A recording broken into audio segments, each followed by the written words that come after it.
Buenas noches, queridos hermanos y hermanas en nuestro Señor Jesucristo.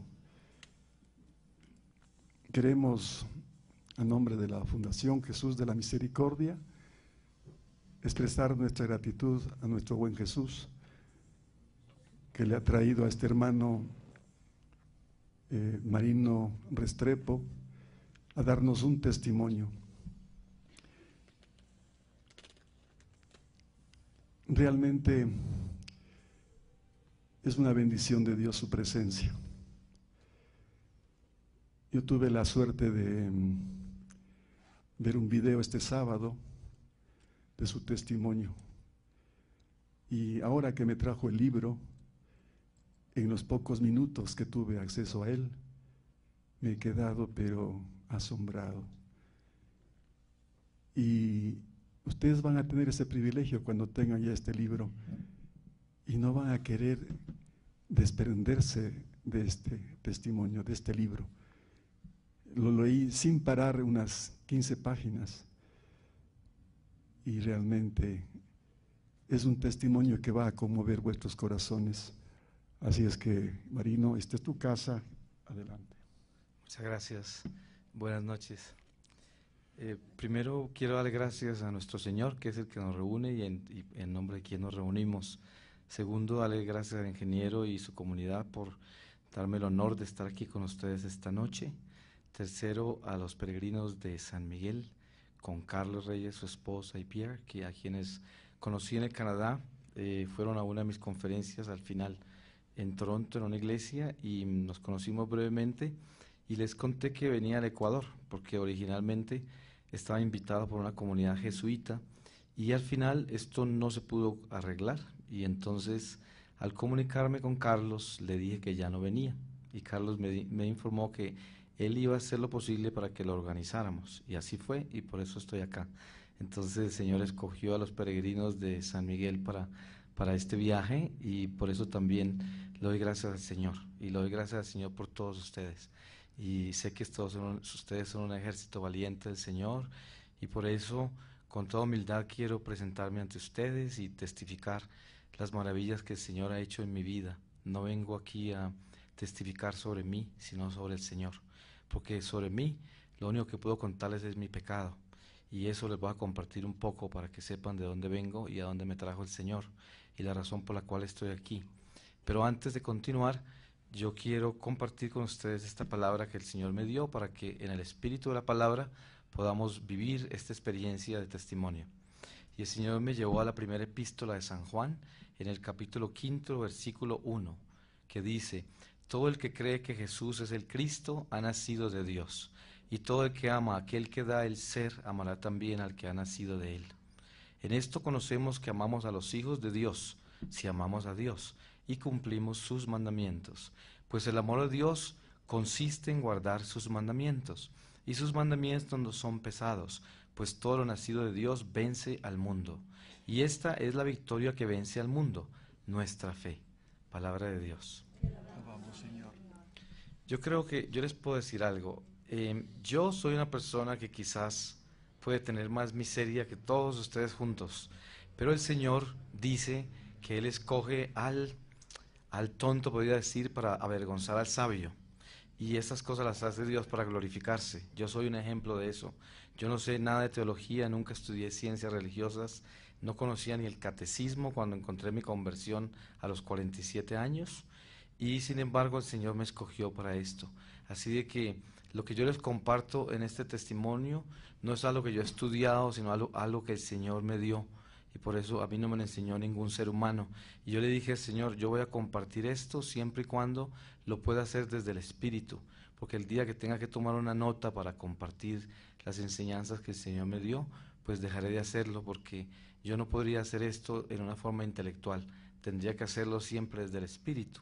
Entonces, para comenzar, les voy a dar un poco de mi pasado, de mi historia. Yo nací en Colombia, en un pueblo cafetero que se llama Anserma, cerca a una ciudad que se llama Medellín, que tal vez es más conocida. Y allí viví hasta los 14 años. Nací en una familia muy numerosa, nosotros nacimos en un área de Colombia que llaman los paisas, que son, y generalmente eran familias muy numerosas. Mi familia es cafetera y católica, de tradición católica de muchas generaciones. Originalmente mis antepasados todos se remontan a España y yo viví esa tradición católica con todos sus valores y toda esa integridad de la iglesia hasta los 14 años. A los 14 años me fui a Bogotá a terminar mi escuela secundaria y allí, antes de los 20 años, me casé y me fui a vivir a Alemania y estudié en la Universidad de Hamburgo. Yo estudié Bellas Artes y me gradué como actor y compositor musical. Esa es mi profesión. Allí nacieron mis 2 hijos, viví 6 años en Hamburgo y luego me trasladé a los Estados Unidos en el año 76. Viví en Nueva York primero 2 años haciendo teatro y luego me trasladé a California a trabajar en cine y televisión. Eso lo hice por más de 20 años. Todos estos años que les acabo de narrar, hasta el año 97, que es donde viene el cambio trascendental de mi vida que ocurre durante un secuestro en Colombia, los viví por 33 años lejos de Dios, desde que salí de mi pueblo a los 14 años. A los 47 fue mi conversión y esos 33 años los viví completamente lejos de Dios. Yo cuando llegué a Bogotá en los años 60, era mi adolescencia temprana, y encontré todo este fenómeno de los 60 que era el hipismo, todo este movimiento del rock y las drogas, y encima de esto yo tenía una inclinación hacia el arte y la música desde muy niño, entonces con facilidad abracé todo esto. No les digo como una excusa esto, sino yo voluntariamente lo hice porque lo quería hacer. Y yo fui uno de los bautizados de ese movimiento de la oscuridad que parecía tan brillante, porque sabemos que el diablo se viste de ángel de luz, y yo acaté todos estos llamados. Se justificaba en la guerra de Vietnam las injusticias de la violación a los derechos civiles a todas las minorías y grupos étnicos en los Estados Unidos, y así se esparció esta protesta en la juventud, donde el centro de la protesta era no creer más en el matrimonio, ni en la iglesia, ni en la sociedad, ni en las leyes del hombre y mucho menos las de Dios. En nada de esto se creía. Entonces nos convertimos en unos seres completamente desraizados de Dios y de los hombres. Era algo trágico, pero no lo veíamos así, obviamente. Nosotros quizás nos consideramos como ángeles que iban a salvar la tierra, porque ese es el bautismo de la oscuridad. Pero a esto se le suman otros elementos más graves aún. Esto no vino solo con la paz y el amor y las flores, también vino con todo el movimiento de Oriente, los gurús, todas estas prácticas de los 7 yogas y el sintoísmo, el taoísmo, todas estas prácticas de Oriente, y esto se combinó en un sincretismo que traía la propagación de la superstición, la propagación de la magia en astrología, las famosas magia blanca y negra, todo lo que es esotérico, lo ocultista, toda la metafísica ocultista y la alquimia, y todo esto formaba parte de todo este movimiento que hoy se estableció en una forma permanente entre las familias de Occidente, que es parte de la vida cristiana, lo cual es una tragedia muy grande, porque gran cantidad de nuestro cuerpo cristiano de Occidente está totalmente contaminado con esto y ni siquiera saben. Es más, yo predico por muchos países y hay muchos católicos que se ofenden cuando yo hablo así, porque así de contaminados están. Entonces, yo viví esa contaminación y empecé a practicar todas estas cosas. Cuando yo llegué a Alemania ya estaba completamente lejos de mi iglesia católica, no creía en el cristianismo. Dios para mí era una energía cósmica, una fuerza universal, un nirvana, ya no era una persona y mucho menos una trinidad. Me burlaba de los católicos, de los cristianos. Yo pensé que ellos tenían mucho que aprender de mí. Inclusive cuando visitaba a mi familia, pues yo les recomendaba los cristales que yo tenía, las prácticas que tenía. Todo el mundo se echaba la bendición y se me iba. Me imagino que exorcizaban los lugares apenas me iba yo. ¿Quién sabe qué harían?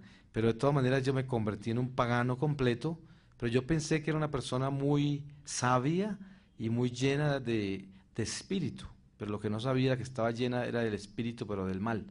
Porque lo que sucede con el que es ignorante espiritualmente es que cree que todo lo que es espiritual es bueno, y por eso el diablo lo engaña. y no sabemos en ese momento de que hay un espíritu bueno y otro malo, el espíritu de Dios y el de Satanás. Y yo estaba viviendo con el del diablo por 33 años, convencido de que era bueno. Y además, en mi profesión de artista, cuando yo vivía en California ya, sabrán ustedes muy bien que California es la capital mundial de la nueva era. Allí nacen todos los profetas de la nueva era. Allá están los campamentos de Deepak Chopra, los de Krishnamurti, los de Hare Krishnas, todo el mundo está allá. Y allá salen todas las enseñanzas de Oriente, que son unas filosofías preciosas que tienen el gran engaño de llevarnos a nosotros a adorar la creación para no adorar al Creador. Y este es uno de los grandes acontecimientos de la oscuridad, que el diablo nos dice que las estrellas son lindas, los planetas, las plantas, los cristales, todos los poderes naturales son hermosos y son creación, y nosotros debemos creer que tienen poder, que las plantas tienen poder, y que si nosotros nos bañamos con ellas nos traen buenas cosas, y todas estas absurdas enseñanzas de la oscuridad que nos llevan a separarnos del Creador. Y esa es una de las astucias más grandes del diablo contra nosotros.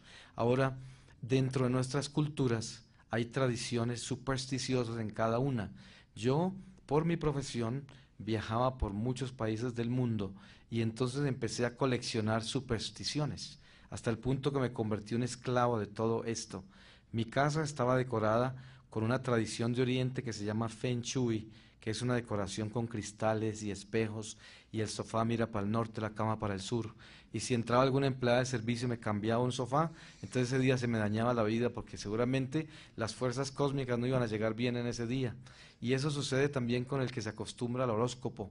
Y la gente dice, ese es un chiste, yo no le pongo cuidado. Pero mire, el día que el horóscopo le sale bien, se alegra, y el día que le sale mal, se entristece, porque sí le hace efecto, porque esos son efectos de la oscuridad. Son un espíritu que nos toma y nos domina. Y yo estaba tan dominado con todo esto que si alguien me decía que me podía leer un zapato, se lo entregaba. Y además le pagaba mucha plata por eso. Y de esa forma terminé yo convertido en un absurdo, en un tonto completo. Y lo peor de todo es que mis colegas en Hollywood y muchos de mis amigos, gente muy famosa y muy rica, están todavía entorpecidos y no hay forma de abrirle los ojos del espíritu porque no oyen. Y están llenos de esa esclavitud. Todos viven en esos parámetros. Y es horrible, porque fíjese que en Bogotá, por ejemplo, ahora que estoy misionando en Colombia, entré a un mercado, una cadena de mercados muy grande, muy famosa, y estaban promoviendo el libro de un mago, esos astrólogos, y el hombre estaba ahí autografiando los libros y leyéndoles de un computador su futuro.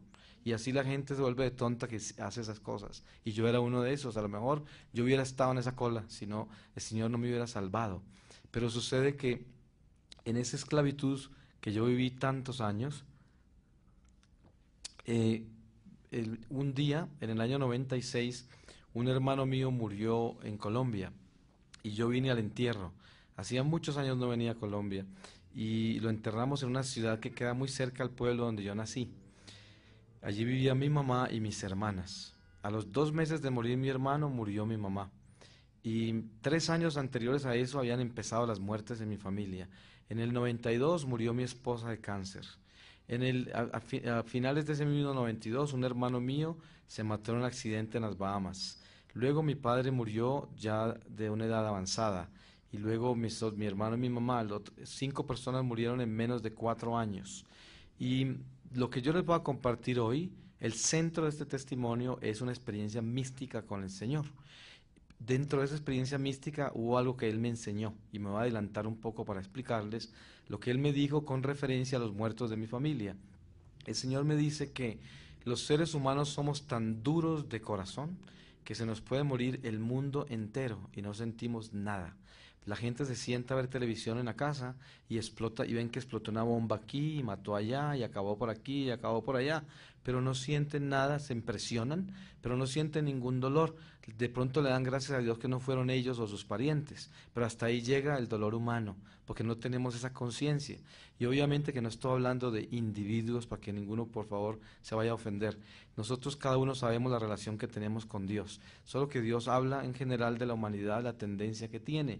Y Él me dice que la muerte de un pariente se recibe una gracia muy grande, porque es la oportunidad para uno reflexionar en la relación que tiene con Dios, también en reflexionar en su propia muerte, porque si hay algo que llevamos escondido cada uno de nosotros, el más grande secreto que tenemos es que nos vamos a morir. Entonces no queremos hablar de eso, y por eso la gente se traiciona a sí mismo olvidándose de su muerte, porque entonces acampa en un territorio que no se debe acampar, que se llama la tierra, que no es nuestra casa, y nos olvidamos que somos peregrinos y nos vamos a morir, y perdemos uno de las poderes más grandes del cristiano, que es tener la muerte presente cada noche que se acuesta, para no esperar de que se levante, a no ser de que el Señor le dé la gracia de la vida de nuevo, pero para llegar a eso tenemos que trabajar muy duro. Entonces, eso es lo que el Señor me enseña de que es una gracia. Hasta el hijo calavera, el hijo malo de la familia, cuando llega al entierro de la mamá, de repente tiene la oportunidad de hacer paz con sus hermanos, que a lo mejor los hirió a todos antes. Todo el mundo recibe una gracia. En el caso mío no recibí ninguna. ¿Y por qué? Porque yo creía en la reencarnación. Entonces yo pensaba que toda la gente que se murió habían reencarnado, quién sabe en qué, y los despaché para siempre. Había sido amputado de la gracia cristiana que conocemos, que no vivimos sino una sola vez en la carne. Nadie regresa a esta carne. Entonces, por eso yo perdí todas las gracias que se pueden recibir. Así de mal me encontraba yo. Y el Señor me dijo, la razón por la cual la gente cree en la reencarnación es porque no han sido redimidos y no se les ha corrido el velo de los ojos del Espíritu que nos corrió Jesús con la redención que nos dio en su muerte. Entonces, por eso es que yo no pude recibir ninguna gracia y regresé a California después del entierro de mi mamá. Un año después, en la Navidad del año 97, yo regresé a Colombia a pasar la Navidad con mis hermanas. Cuando llegué, una de mis hermanas me dijo que ella sentía que iba a ser la próxima persona que moría en la familia porque estaba muy enferma. Pues resulta que como había muerto alguien, como con una diferencia de 6 meses más o menos en los últimos 4 años, todos estábamos mirando alrededor a ver quién era el próximo. Así de que mi hermana se tomó el turno y me pidió el favor de que hiciera la novena del Niño Jesús con ella. Yo no sé, me imagino que aquí en el Ecuador también tienen esa devoción en la Navidad, ¿no? Y esa es una devoción que yo promuevo por el mundo entero, porque en la Iglesia Católica en muchos países se perdió esa devoción y es muy linda. Por eso yo ando con este niño peregrino. Entonces, yo fui a hacer la novena del Niño Jesús con mi hermana. Primero, yo no creía en la iglesia, mucho menos en el Niño Jesús, mucho menos en nada de lo que estaba sucediendo allá. Pero fui por acompañar a mi hermana, nada más. Y cuando fui a la iglesia, el sacerdote introdujo la devoción diciendo, aquel que hace la novena del Niño Jesús con fe, el niño le dará una gracia. Y como yo era un pagano, pues yo estaba listo a hacer cualquier clase de negocios. Así como iba donde un tipo que me leyera las cartas y la otra así igual me sentía en esa iglesia, decía, bueno, de pronto este me hace un milagro, ¿no? ¿Quién sabe? Entonces le pregunté a mi hermana, ¿cómo es de milagroso el niño? Y ella me dio toda clase de testimonios. Entonces yo dije por dentro de mí, voy a usar esta oportunidad. Y entonces le pedí al niño que me cambiara mi vida. Pero el cambio de vida que le pedí no es el que ustedes están viendo en este momento. Yo tenía otra idea muy diferente porque yo era un pagano. Yo le pedí al niño en silencio, que yo no le dije a mi hermana que estaba pidiendo, le pedí que me diera la oportunidad de retirarme con mucho dinero, que pudiera irme a Indonesia, a una isla que yo conocía, a vivir por el resto de mi vida como un rey, por lo menos con 3 mujeres. Y esa era mi idea de un retiro para el resto de mi vida, de la felicidad del mundo. Eso es lo que yo, porque todo lo que yo ambicionaba eran cosas del mundo nada más. Y el niño me contestó la novena el mismo 25 de diciembre, pero me la contestó a su manera, porque miren cómo es el Señor. Tiene un sentido del humor increíble. El 25 de diciembre a las 12 de la noche, entrando a la finca de un tío en mi pueblo donde nací, me secuestró la guerrilla de Colombia. Y esa fue la respuesta de la novena.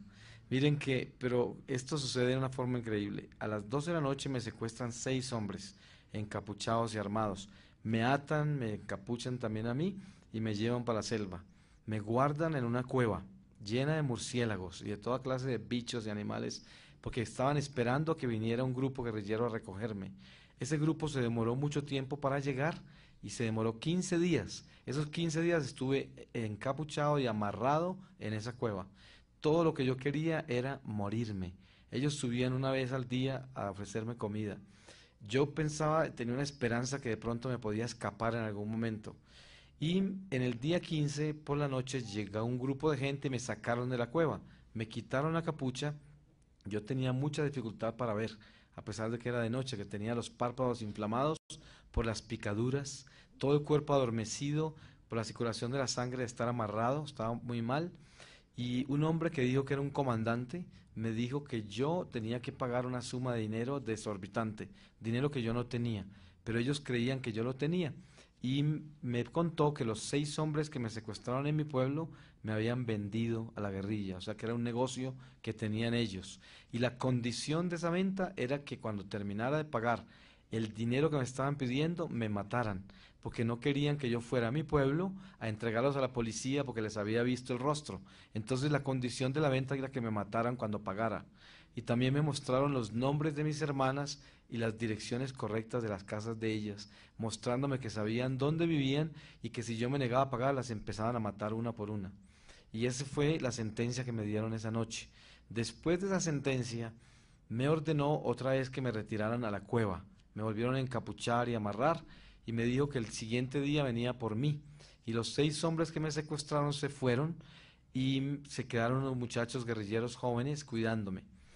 Cuando yo caí dentro de esa cueva de nuevo, empecé a vivir el momento más espantoso de mi vida, porque se había acabado ya mi vida, estaba como muerto en vida, ya no tenía esperanza de escaparme, porque eso quería decir matar a mi familia.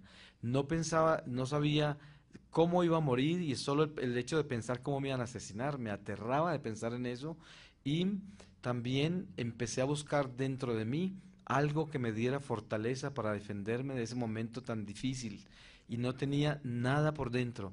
Yo empecé a buscar todas esas filosofías tan increíbles que aprendí toda mi vida del Oriente, que era que yo aconsejaba a la gente con ellas y le solucionaba los problemas a la gente y me sentía tan sabio y tan lleno de conocimientos y de magia y de poderes. Y mi casa la tenía llena de cristales que valían una fortuna, que traía de todos los continentes porque pensaba que habían poderes en ellos, toda clase de amuletos, toda clase de espiritismo, me guiaban los espíritus, todo esto, y en ese momento nada venía a mi rescate. Estaba vacío completamente por dentro. Y además traté de regresar a mi infancia a buscar apoyo en las oraciones del colegio, de la iglesia, de mi mamá, y no me acordaba de ninguna de ellas. Y eso fue aún más aterrador. Entonces, en ese dolor tan increíble de estar así de vacío, sin nada que me diera fortaleza, empecé a vivir una experiencia mística con el Señor. Pero yo no sabía que eso venía de Dios. Porque ¿qué me iba a imaginar yo? Que algo pudiera venir de Dios cuando yo realmente ni lo conocía, porque ya había perdido a Dios en mí. Entonces, lo que sucede es que de pronto, en medio de esa angustia, yo empiezo a verme en la infancia perfectamente. Yo les voy a explicar esto.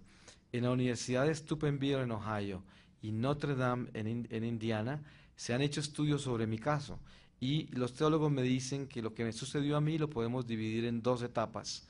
La primera es una iluminación de conciencia y la otra es una visión con el Señor. La iluminación de conciencia ocurre estando yo despierto y consciente, y la visión obviamente que ya es un estado espiritual que es separado de esa conciencia estando despierto. Entonces yo empiezo a verme perfectamente en mi infancia, como a los 3 años de edad, en el patio interior de la casa donde yo nací, y estaba en un triciclo con un palo en la mano y dándole vueltas al patio dañando las plantas. El susto que a mí me dio fue tan grande que ustedes, yo les voy a poner un ejemplo, si ustedes cierran los ojos en este momento y de pronto se ven a la edad de 3 años, yo les aseguro que fácilmente salen corriendo de aquí, porque es algo demasiado aterrador. Está usted despierto y consciente y se ve perfectamente a los 3 años y está reviviendo ese acto perfectamente. Yo diría que es como una película, pero es mucho más que eso. Y además, uno no le puede cerrar los ojos a la mente, a lo que vive dentro de uno. Es imposible, continúa. Por eso la gente que pierde el equilibrio mental termina loca porque no puede pararle ese movimiento a la mente. Entonces así estaba yo. Así de que en principio yo dije, me enloquecí, porque por el secuestro, por la sentencia a muerte, por toda la angustia me enloquecí. Pero resulta que esa locura tenía demasiado orden para ser locura. Y después de eso dije yo, estoy alucinando porque estos insectos me picaron tanto que ya me envenenaron. Pero decía, una alucinación no puede ser tan perfecta. Y después dije, me acordé que mi mamá murió en mis brazos. Cuando mi mamá estaba agonizando, duró 3 horas en éxtasis. Y en esas 3 horas habló de toda su vida y después se murió. Entonces yo dije, me estoy muriendo como mi mamá y por eso estoy viendo toda mi vida. Esas eran las explicaciones racionales que yo le daba. Pero algo dentro de mí me decía que no era nada de eso. Pero yo no quería escuchar eso, esa voz interior. Que es lo que nos pasa a casi todos, que sabemos la verdad interiormente, pero hacemos lo opuesto, porque nos vamos en la voluntad humana y olvidamos la divina, que es la que nos habla desde adentro. Así de que yo no escuché, no quería enfrentarme a lo que me hablaba de adentro, que me decía, no es nada de eso. Porque yo decía, si no es nada de eso, entonces, ¿qué es? Está por encima de mí. Así empecé a ver toda mi vida. Cuando estaba alrededor de los 11 o 12 años, en memoria, empecé a sentir algo increíble, el dolor más espantoso dentro de mi alma y del corazón, el dolor del pecado. Mire, yo me acordé que yo desde los 7 años de mi primera comunión hasta los 14 que viví en mi casa y fui a la iglesia, me acuerdo de haberme ido a confesar. Y de repente, de pronto, me pude haber arrepentido cuando me confesaba. Pero yo no me acuerdo que jamás me hubiera dolido el pecado. Eso nunca lo había sentido. Y en este momento, imagínense en los pecados de los 11 o 12 años y ya me tenían completamente destruido en dolor. No lo podía ni aguantar. Se pueden imaginar el dolor de mis pecados. En ese momento tenía 47 años y empiezo a ver todos mis pecados de los 20, de los 30, de los 40. Era algo que solamente lo pude haber vivido por misericordia de Dios. Porque de lo contrario, ninguna persona puede resistir ese dolor. Yo estuve hace poquito predicando en Garabandal por invitación de la Renovación Carismática Inglesa y en esa renovación, en ese congreso tuve la oportunidad de conocer el mensaje de Garabandal que no lo conocía y me di cuenta que dentro de los mensajes de allá hay unas profecías sobre algo parecido a lo que me pasó a mí, algo que va a ser así, según se anuncia. Y yo me imagino que esto es parte de eso, ¿no? Que se está preparando la humanidad para lo que van a vivir y por eso a lo mejor estoy compartiendo a ustedes esto. Por eso yo viví toda esta experiencia. Yo no sé en un momento dado cómo ocurre la transición entre esta iluminación de conciencia y la visión con Dios. Yo no sé si me desmayé, me dormí o me morí y el Señor me dio la vida de nuevo. Eso no lo sabré hasta el día que vea al Señor ya definitivamente, porque Él no me lo reveló. Es más, durante toda la experiencia de la visión, el Señor me dejó ver como si yo me hubiera ido ya de este mundo. Y de un momento a otro aparecí de nuevo acá. Por eso creo que ese es parte del plan de Él conmigo y parte de esta misión. El caso es que yo aparezco en una visión y estoy boca abajo contra el pasto. Y cuando yo digo pasto, es como si fuera pasto, pero era un pasto perfecto, para poderlo explicar. Es muy difícil ponerlo en palabras humanas, pero esto es lo mejor que puedo hacer. Le voy a pedir al Espíritu Santo, que es el único que les puede llevar al corazón de ustedes lo que con tanta pobreza de vocabulario les puedo representar de una experiencia mística tan trascendental. Yo estoy boca abajo contra el pasto y miro hacia este costado y veo una ciudad pequeña iluminada, pero no estaba iluminada porque fuera de noche, sino que estaba iluminada, era muy hermosa. Y a este otro costado me veía yo en ese cuarto de los murciélagos, encapuchado y amarrado, como si me estuviera viendo por entre una cortina de humo. Y en ese instante yo dije, me morí. Pero lo más curioso era que yo nunca me había sentido más vivo que en ese momento. No tenía ningún dolor, ninguna angustia, todo había quedado atrás. Era un estado perfecto de éxtasis, de alegría, de perfecta paz. Y yo lo último que yo quería era regresar a ese cuerpo que era yo mismo, en ese cuarto de allá. No quería regresar allá. No importaba qué estaba sucediendo, yo estaba en paz y estaba feliz. Tenía sensación también de estar como en un cuerpo, pero era un cuerpo que no tenía peso. Entonces tenía una libertad plena. Pero todo cambia de repente porque yo escucho la voz del Señor que me empieza a hablar. Y en ese momento todo se transforma. Miren cómo es el Señor de perfecto en esta experiencia mía, y siempre que lo es. Él primero me dejó ver mi vida entera en esa iluminación de conciencia. Y cuando Él me llevó a su presencia en esa visión, yo ya conocía el estado en que me encontraba, 33 años en pecado mortal. Esto es quizás la tragedia más espantosa que ustedes se pueden siquiera empezar a imaginar. Es algo que no le deseo a nadie. Yo por eso me estoy recorriendo el mundo entero, si es que puedo, para sonar esta trompeta, decirle a la gente: despiértense y prepárense hoy mismo para encontrar al Señor, porque esto yo no se lo deseo a nadie. Yo me encuentro en presencia del Señor en pecado mortal, consciente plenamente de toda mi vida, y en ese momento el Señor me habla. La voz del Señor, una voz tan inmensamente grande en misericordia, en amor, en pureza, en perdón, en todo lo que ustedes se pueden imaginar más hermoso. Una voz que parecía que saliera de dentro de mí, como si viniera de todas partes al mismo tiempo. Era una voz inmensa, como si saliera dentro de la tierra. Y de pronto, al hablarme, Señor, yo empecé a entrar en una vergüenza tan inmensa que solo quería desaparecerme. Y en ese momento, por primera vez, descubro la existencia del infierno.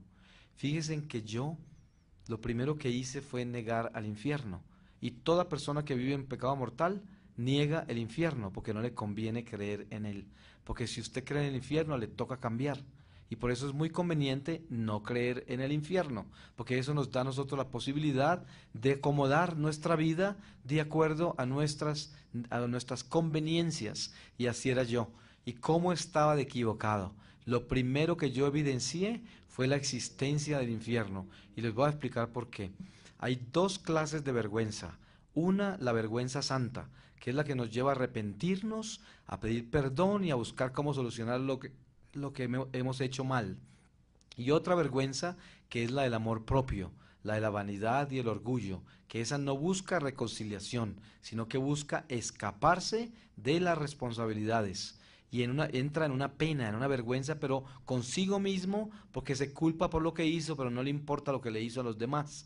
Y eso era mi estado. Y ese es el estado de un alma que se presenta ante Dios en pecado mortal. Su propio amor propio lo destierra de la presencia de Dios, porque le da a uno ira consigo mismo, ira con el demonio que fue su socio en el pecado, y por último, ira con Dios. ¿Y qué sucede? Se mete en la oscuridad para siempre, y ese es el infierno mismo. El alma misma camina a su perdición. Por eso yo digo, el peor enemigo, olvídense en que es Satanás. El peor enemigo somos nosotros mismos, que somos los que invitamos al mismo diablo a que nos acompañe a caminar por entre este mundo, y con él mismo nos vamos a su casa, que son las tinieblas eternas. Y ahí estaba yo parado, en ese territorio, y el Señor me empieza a hablar, y yo los pudiera tener aquí por semanas enteras, contándoles lo que escuché solo de la voz del Señor, porque más adelante les cuento todo lo que yo veo. El Señor, entre las cosas que puedo alcanzar a compartirles esta noche, el Señor me habla de la humanidad y me dice: nosotros estamos viviendo el momento más oscuro espiritual en que haya vivido la humanidad en toda su historia. El hombre nunca había estado más lejos de Dios y nunca había sido más materialista que hoy. Él dice que todo el desarrollo que nosotros vemos industrial y tecnológico ha sido por pura vanidad. El hombre ha buscado cómo embellecerse más físicamente y cómo encontrar la salud del cuerpo, sabiendo que ni un segundo de la vida se puede aumentar por manos humanas, porque cada uno de nosotros tenemos hasta el último cabello contado, y por lo tanto también tenemos nuestros días contados, y solamente Dios sabe cuántos son esos días contados. Y esto está encima de todo probado en las mismas escrituras. Yo no sé si ustedes se acuerdan de un pasaje donde el profeta le dice a un rey que el Señor le manda a decir que se va a morir, y el rey se arrepiente y se angustia, y luego cuando el profeta se va, lo vuelve a mandar Dios diciéndole: dígale a ese rey que le va a dar 10 años más.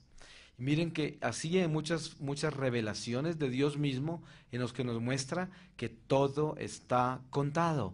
Entonces sucede que el Señor dice que en este mundo de oscuridad en que estamos, el hombre se dedicó a buscar esa belleza física. Nunca había habido tanta gente bonita en la tierra como hoy, por la vanidad tan increíble que se dedicaron a embellecerse, y no se están embelleciendo para la gloria de Dios, porque esas personas cuando se asoman en el espejo no están viendo el templo del Espíritu Santo, están viendo el templo de su vanidad, a ver si tienen una arruga más, a ver si el pelo se les torció, si les queda bien el saco, y eso es lo que el hombre se preocupa. Y no es que nosotros no debemos preocuparnos por estar bien, porque si somos el templo de Dios, debemos vivir con dignidad, vestirnos con dignidad, alimentarnos y cuidarnos. Eso es parte de nuestro deber. Pero lo que sucede es que la gran parte de la humanidad lo hace por pura vanidad, nada más. Entonces el Señor dice, si el hombre estuviese tan desarrollado, si estuviese tan tecnificado para la gloria de Dios, no habría hambre en la tierra y todo mundo tendría un techo donde dormir. Pero es tanta la avaricia del hombre que es una pequeña cantidad de la humanidad los que tienen los beneficios del desarrollo. Por lo tanto, el desarrollo que nosotros vemos es una ilusión de la vanidad del hombre, no es para la gloria de Dios. Los ricos de Dios son muy pocos. La gente que acumula dinero es muy poca la que lo hace verdaderamente en el nombre de Dios. La mayoría lo hacen en el nombre de su propia vanidad y ambición y avaricia. Entonces, el Señor me muestra cómo es que en medio de esta oscuridad, fíjense en que entre más vergüenza yo tenía, más misericordia tenía el Señor. Era como una sinfonía entre mi miseria y mi vergüenza y la misericordia de Dios. Él no quería que yo me hundiera, que me sumiera en las tinieblas de mi vergüenza y huyera de Él por culpa de mi amor propio. Él me mantenía sostenido en su misericordia. Y de la misma manera, el Señor me muestra que entre más oscuro ha crecido la oscuridad espiritual del hombre, más aumenta su misericordia y su luz. Por eso Él dice, nunca había habido en la tierra más peligro para un alma condenarse como hoy, porque nunca habían habido más propuestas de la oscuridad tan atractivas como las hay hoy. Pero al mismo tiempo, nunca había habido tanta oportunidad para un alma santificarse en vida como hoy, porque nunca había habido tanto brillo de la misericordia divina presente entre nosotros como hoy. Y por eso la santidad que hay hoy en la tierra, en nuestra iglesia, es inmensamente grande comparado con la santidad que ha habido en otros tiempos. Y todo por lo que está sucediendo. No es ningún accidente que el Santo Padre haya canonizado tantísimos santos. Porque el Señor habla de que un santo es santo desde antes de dejar la tierra, por eso es santo. Y por eso sube directamente al cielo, si no, no fuera un santo. Entonces, cuando el santo deja la tierra, ya es santo. Por eso cuando se canoniza un santo no fue que se volvió santo, sino que Dios le dio el regalo a la iglesia de que los fieles en la tierra se puedan vestir con las gracias que ese santo dejó entre nosotros. Y es una autorización que Dios le da a la iglesia para que nosotros por intermedio de ese santo lo usemos como intercesor y escalera para nuestras oraciones y necesidades en la tierra. Es parte de nuestra familia en Dios. Y por eso son los regalos tan abundantes de estos tiempos. ¿Por qué? Porque estamos en una emergencia, simplemente por eso, porque entre más gracias caen a la iglesia, es porque más desgracia nos están llegando, porque esas son las señales del cielo, y nosotros tenemos que leerlas con cuidado. Entonces, no es un accidente todas las canonizaciones que hay en este momento, y tampoco es un accidente la santidad de los laicos. Miren que tampoco es un accidente la desnutrición del clero. ¿Por qué razón está el clero desnutrido y hay tanto clero corrompido? Muy sencillo, porque nosotros los laicos somos la causa de eso, porque nosotros por siglos y siglos descargamos el peso de la iglesia en el clero, y el clero se desnutrió, porque nosotros éramos zánganos que nos chupamos la sangre del clero, y hoy tenemos un clero desnutrido completamente. Y entonces, ¿qué sucedió? Los laicos se transforman, se renuevan y llegan a salvar la iglesia, pero es el Espíritu Santo. Mire, por ejemplo, países como España, como Canadá, que venían a misionar acá, que nos trajeron a Cristo, ¿cuántas veces? Hoy yo soy uno de los misioneros que va a evangelizarlos a ellos. ¿Y por qué razón? Porque perdieron lo que nos traían a nosotros. Pero la iglesia es tan perfecta que el agua del Espíritu Santo fluye entre la iglesia y nunca se va, porque es una promesa de Dios que las puertas del infierno nunca prevalecerán contra la iglesia. Entonces, la misma agua que nos tomamos nosotros de los españoles y los canadienses y los misioneros de esos países, hoy se las devolvemos a ellos porque esa agua no se ha perdido. Pero entonces, de la misma manera, el agua que nos dio el clero por siglos y nosotros nos tomamos, ahora la tenemos que devolver nosotros al clero que tiene hambre y sed y está agonizando. Entonces no es que ahora seamos los laicos santos porque los el clero es perverso. No, es que nosotros desnutrimos nuestro clero y ahora nos toca a nosotros alimentarlo, para que no lo vamos a sentir demasiado orgullosos de la santidad de los laicos. Y eso es lo que el Señor enseña, eso es lo que yo vivo en esa experiencia mística con Él. No nos durmamos en nuestros laureles espirituales. Acordémonos de que el clero está desnutrido por nuestra propia responsabilidad y es tiempo de salvar la iglesia con nuestras propias manos. Entonces, el Señor me habla de el cielo, el infierno, el purgatorio y este mundo material. Y Él me dice, todo esto está presente en la eternidad al mismo tiempo, solo que nosotros no podemos verlo, porque nosotros somos ciegos, sordos y mudos al Espíritu por el pecado original. Tenemos los ojos de la fe, pero ¿cuánta fe tiene usted? Así es, ¿cuánto puede ver del Espíritu? Por eso los santos, entre más se elevan en santidad, más viven una vida ya sobrenatural. Tienen visión directa del mundo espiritual. Y por eso muchísimos santos dan testimonio de haber visto, como Santa Gemma Galgani, que veía a su ángel guardián todo el tiempo. Y se le escondía cuando ella cometía alguna falta, ella se ponía tristísima. Y así pasa con muchos santos que han vivido ya una vida sobrenatural, una vida en la cual tienen una presencia espiritual permanente. Pero ese es el nivel de la fe. El nivel de la fe es el nivel de los ojos espirituales. Por eso Jesús nos habla en esos términos. Si tuviera fe como un granito de mostaza, ¿no es verdad? Entonces el Señor me habla a mí de que nosotros, el truco más grande que tiene Satanás contra la humanidad es hacerle creer que la vida eterna comienza cuando nosotros morimos. Y esa es la más grande falsedad, porque la vida eterna comienza desde el momento que estamos en el vientre de la mamá y nosotros somos infundidos esa alma por Dios, que viene de la fuente infinita de Dios, del Espíritu de Dios. Esa gota que sale de su océano y que se convierte en esa alma que le da vida a este cuerpo material. Esa es la paradita en la eternidad desde ese momento. Nosotros estamos parados en eternidad ya, desde ese momento. Todo lo que nosotros hacemos refleja en la eternidad. El caso es que si usted se muere aquí mismo, su alma queda paradita en la eternidad, viendo su cuerpo que se desvaneció, pero su alma queda allí paradita. Ahora el Señor quiere enseñarnos de que si nosotros tenemos conciencia de que eso es una realidad, porque el Espíritu Santo a través del bautismo nos ha traído esa sabiduría, entonces pensemos en esto. Tan solo hay dos territorios. Un territorio se llama el territorio de Dios y el otro territorio el territorio de Satanás. No hay ningún territorio en la mitad. Por eso al tibio Dios lo vomita, porque no está en ninguna parte. El tibio es aquel que cuando las cosas le salen mal, entonces se vuelve bueno temporalmente hasta que todo se le arregla. Y cuando todo se le arregla de nuevo, se vuelve malo para conservar lo que ganó siendo bueno. Y ese es el juego del tibio. Y el Señor dice, ay de aquel que es sorprendido en su tibieza, porque no va a distinguir entre la luz y la oscuridad.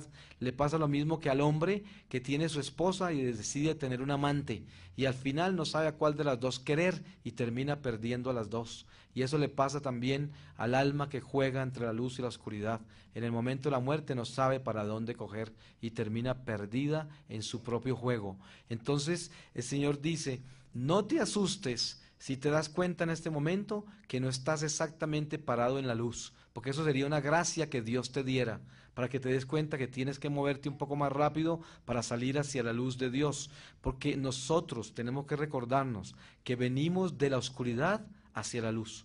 Estamos caminando como peregrinos, pasando por este valle de lágrimas, por este destierro, por entre la oscuridad más increíble espiritual y vamos hacia la luz. ¿Y cómo llegamos a tener esa luz? El Señor dice, al ser nosotros concebidos, nacen dos criaturas. Una criatura de la carne, que es este cuerpo material, y una criatura del espíritu, que es el alma.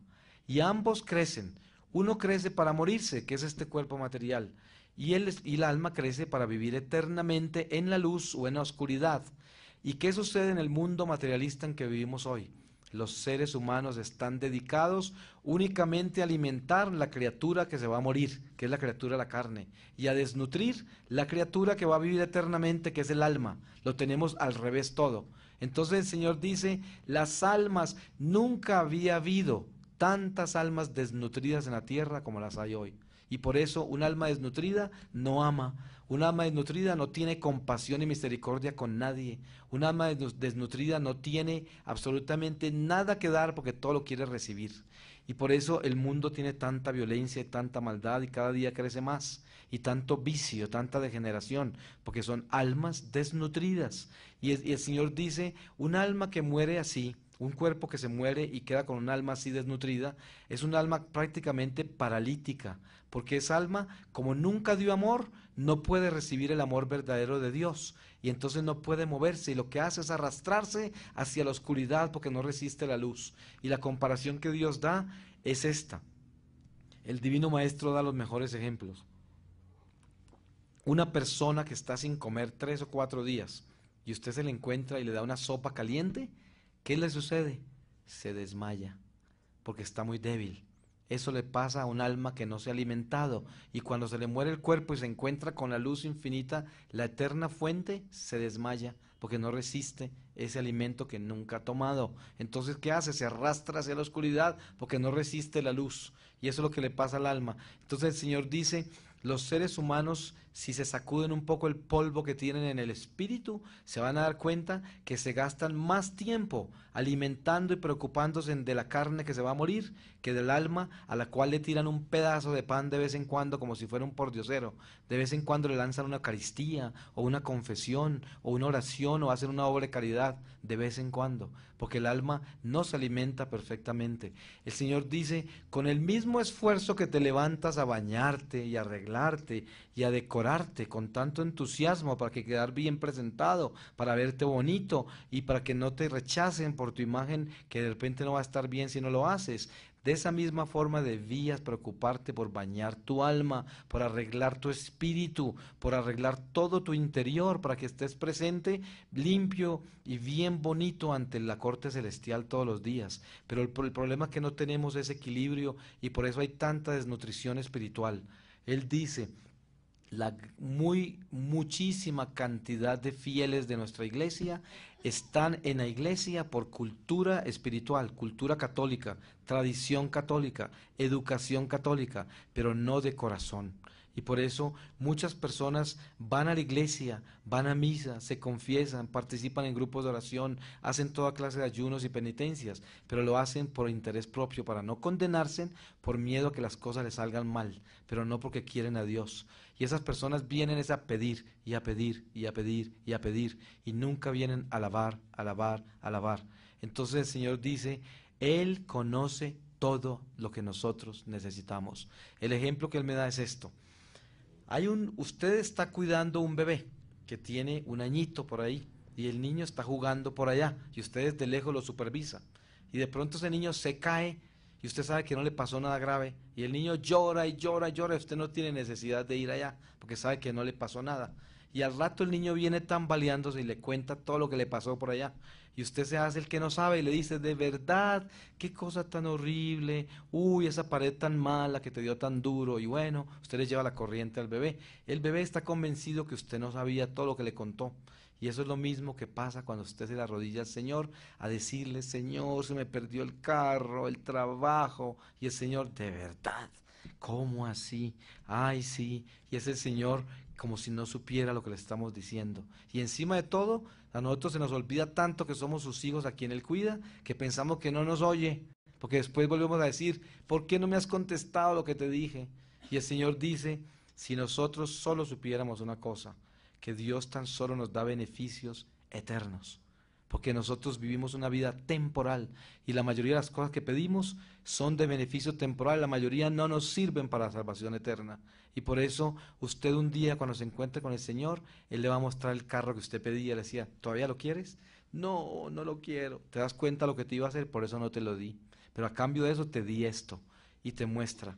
Por eso hay familias que de repente una pareja se casa y tienen una casa pequeñita y un trabajo pequeñito y todo es limitado y de pronto tienen un hijo y otro hijo y otro hijo y empiezan a pedirle al Señor un carro más grande, una casa más grande y un trabajo con más dinero y no se los da y no se los da y no se los da y ellos no entienden por qué, si es la necesidad y está justificada la oración y deben tenerlo y todo, pues no se los da porque el Señor no los quiere perder, Porque si les da una casa más grande, un carro más grande y más dinero, la vanidad, la pretensión los aleja de Él. No todos pueden administrar esas cosas. Por eso el Señor a algunos se los da y sabe que no los va a perder. Y a otros que tienen mucho y alcanzan mucho en la tierra, a la mayoría se los dio el diablo porque los quiere perder. Y entonces, ¿qué sucede? Eso no quiere decir que las riquezas sean malas y que alcanzar metas en el mundo sea malo, porque Dios nos dio la creación para nosotros administrarla, pero administrarla para la gloria de Él. Pero ¿cuántas personas se atreven a hacer las cosas que hacen para la gloria de Dios? La mayoría se pierden en las cosas del mundo porque lo terminan haciendo para la gloria humana nada más y se pierden con los elementos de la naturaleza, con las posesiones materiales y con los apegos a los seres humanos. Entonces el Señor me muestra cómo es que yo me empecé a alejar de Él desde el principio, cuando me dieron mi primer regalo cuando era niño, muy bebé. Y no porque lo estuviera haciendo conscientemente, pero estamos tan desnutridos espiritualmente que nosotros mismos desviamos a nuestros propios hijos. Mire, el Señor me muestra la ceremonia tan grande que hicieron para regalarme un carro de bomberos cuando yo estaba muy niño, el empaque que hicieron y todo. Todo ese regalo lo hizo la persona que me lo llevó para su propia vanidad. Él quería ser aplaudido por el regalo que me dio a mí. Y encima de todo, le dio tanta importancia a ese regalo que cuando me dieron ese carrito de bomberos, yo ya estaba tan apegado a él que no quería compartirlo con ningún otro niño, y cuando me lo quitaban lloraba, porque ya estaba poseído de él. Y el Señor me mostró cómo cada posesión causa una ausencia de Dios en nosotros. Entonces, entre más deseo, menos Dios. Entre más Dios, menos deseo. Y esa es la realidad espiritual. Por eso el Señor dice, acordémonos de esto: usted nunca ha visto una paloma volar con maletas, con morral, ¿no es verdad? Uno tiene que volar sin peso.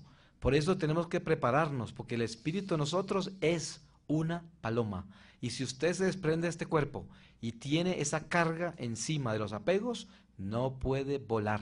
Le toca correr por entre el purgatorio con las alas mochas hasta que le crezcan, al dejar todo el peso que dejó en la tierra, porque el purgatorio es tiempo terrenal y es un tiempo mucho más largo que el tiempo que vivió en la carne, porque se toma mucho más tiempo abandonar las cosas que dejó en el closet en el purgatorio que se las hubiera dejado en la tierra cuando podía entregarlas mano a mano directamente, porque son cosas materiales.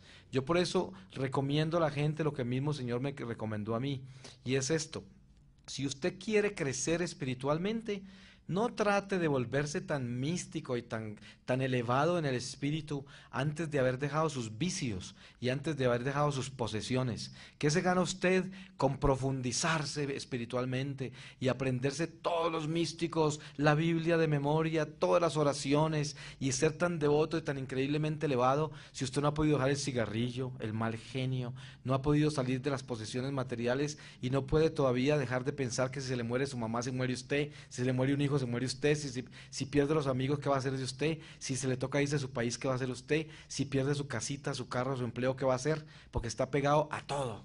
Y entonces una persona así, por mucho que profundice en su espiritualidad, nunca va a llegar a ninguna parte, porque el día que muere se va a dar cuenta que no caminó ni una milla espiritual. Por eso el Señor decía: aquellos que le decían, Señor, en tu nombre sacamos demonios, en tu nombre hicimos esto y aquello, y el Señor, ¿qué les dijo? No los conozco. ¿Por qué? Porque no hicieron nada, no cambiaron en nada. Y hay gente que se la pasa toda la vida en iglesia haciendo cosas y no han cambiado el mal genio. No han aprendido a ser más caritativos, no han aprendido a perdonar de verdad. Porque hay mucha gente que dice que perdonó, pero está un poco confundida. Resulta que si usted está confundido, quiere decir que no perdonó. Porque el que perdonó no se confunde, se olvida. Ustedes se imaginan que si uno se fuera a confesar y Dios le perdona los pecados, Dios quedaría un poquito confundido en algunos de los pecados que le perdonó. Pues entonces se acordaría de las cosas. Pero cuando nosotros perdonamos, tenemos que hacer lo que Él hace con nosotros: olvidarnos, aunque nos duela. Hay que echarle tierra a eso, porque si no nos olvidamos, de nada nos sirve el perdón. Y vienen entonces las enseñanzas del Señor acerca de la iglesia. Él me llama en mi iglesia. Y me dice el Señor que nosotros no somos juzgados en religiones, en doctrinas, en creencias, en filosofías, en nada más que en el amor. Y eso nos lo habla muy claro San Juan. Pero sí somos llamados en los talentos que Dios nos dio. Pero él me advierte, primero se salva un pagano que nunca supo los 10 mandamientos y nunca escuchó de Dios, pero amó a Dios sin conocerlo y cumplió los mandamientos sin conocerlo. Primero se salva ese pagano que un cristiano como yo, que teniendo la verdad la abandoné voluntariamente y me fui a vivir como pagano. Entonces se salva primero el pagano. Entonces no nos salvamos por la religión, sino que nos salvamos por el amor. Y él me explica, pero sí somos llamados en los talentos que nos dio. Y me llama en la parábola de los talentos. Y a mí me dijo que yo era el siervo infiel que enterró el talento. Y me dice, me compara a la Iglesia Católica en esta forma. Me dice, hay una aldea con 100 personas, 100 habitantes. A uno de los habitantes el Señor le dio dinero y a los otros 99 no les dio.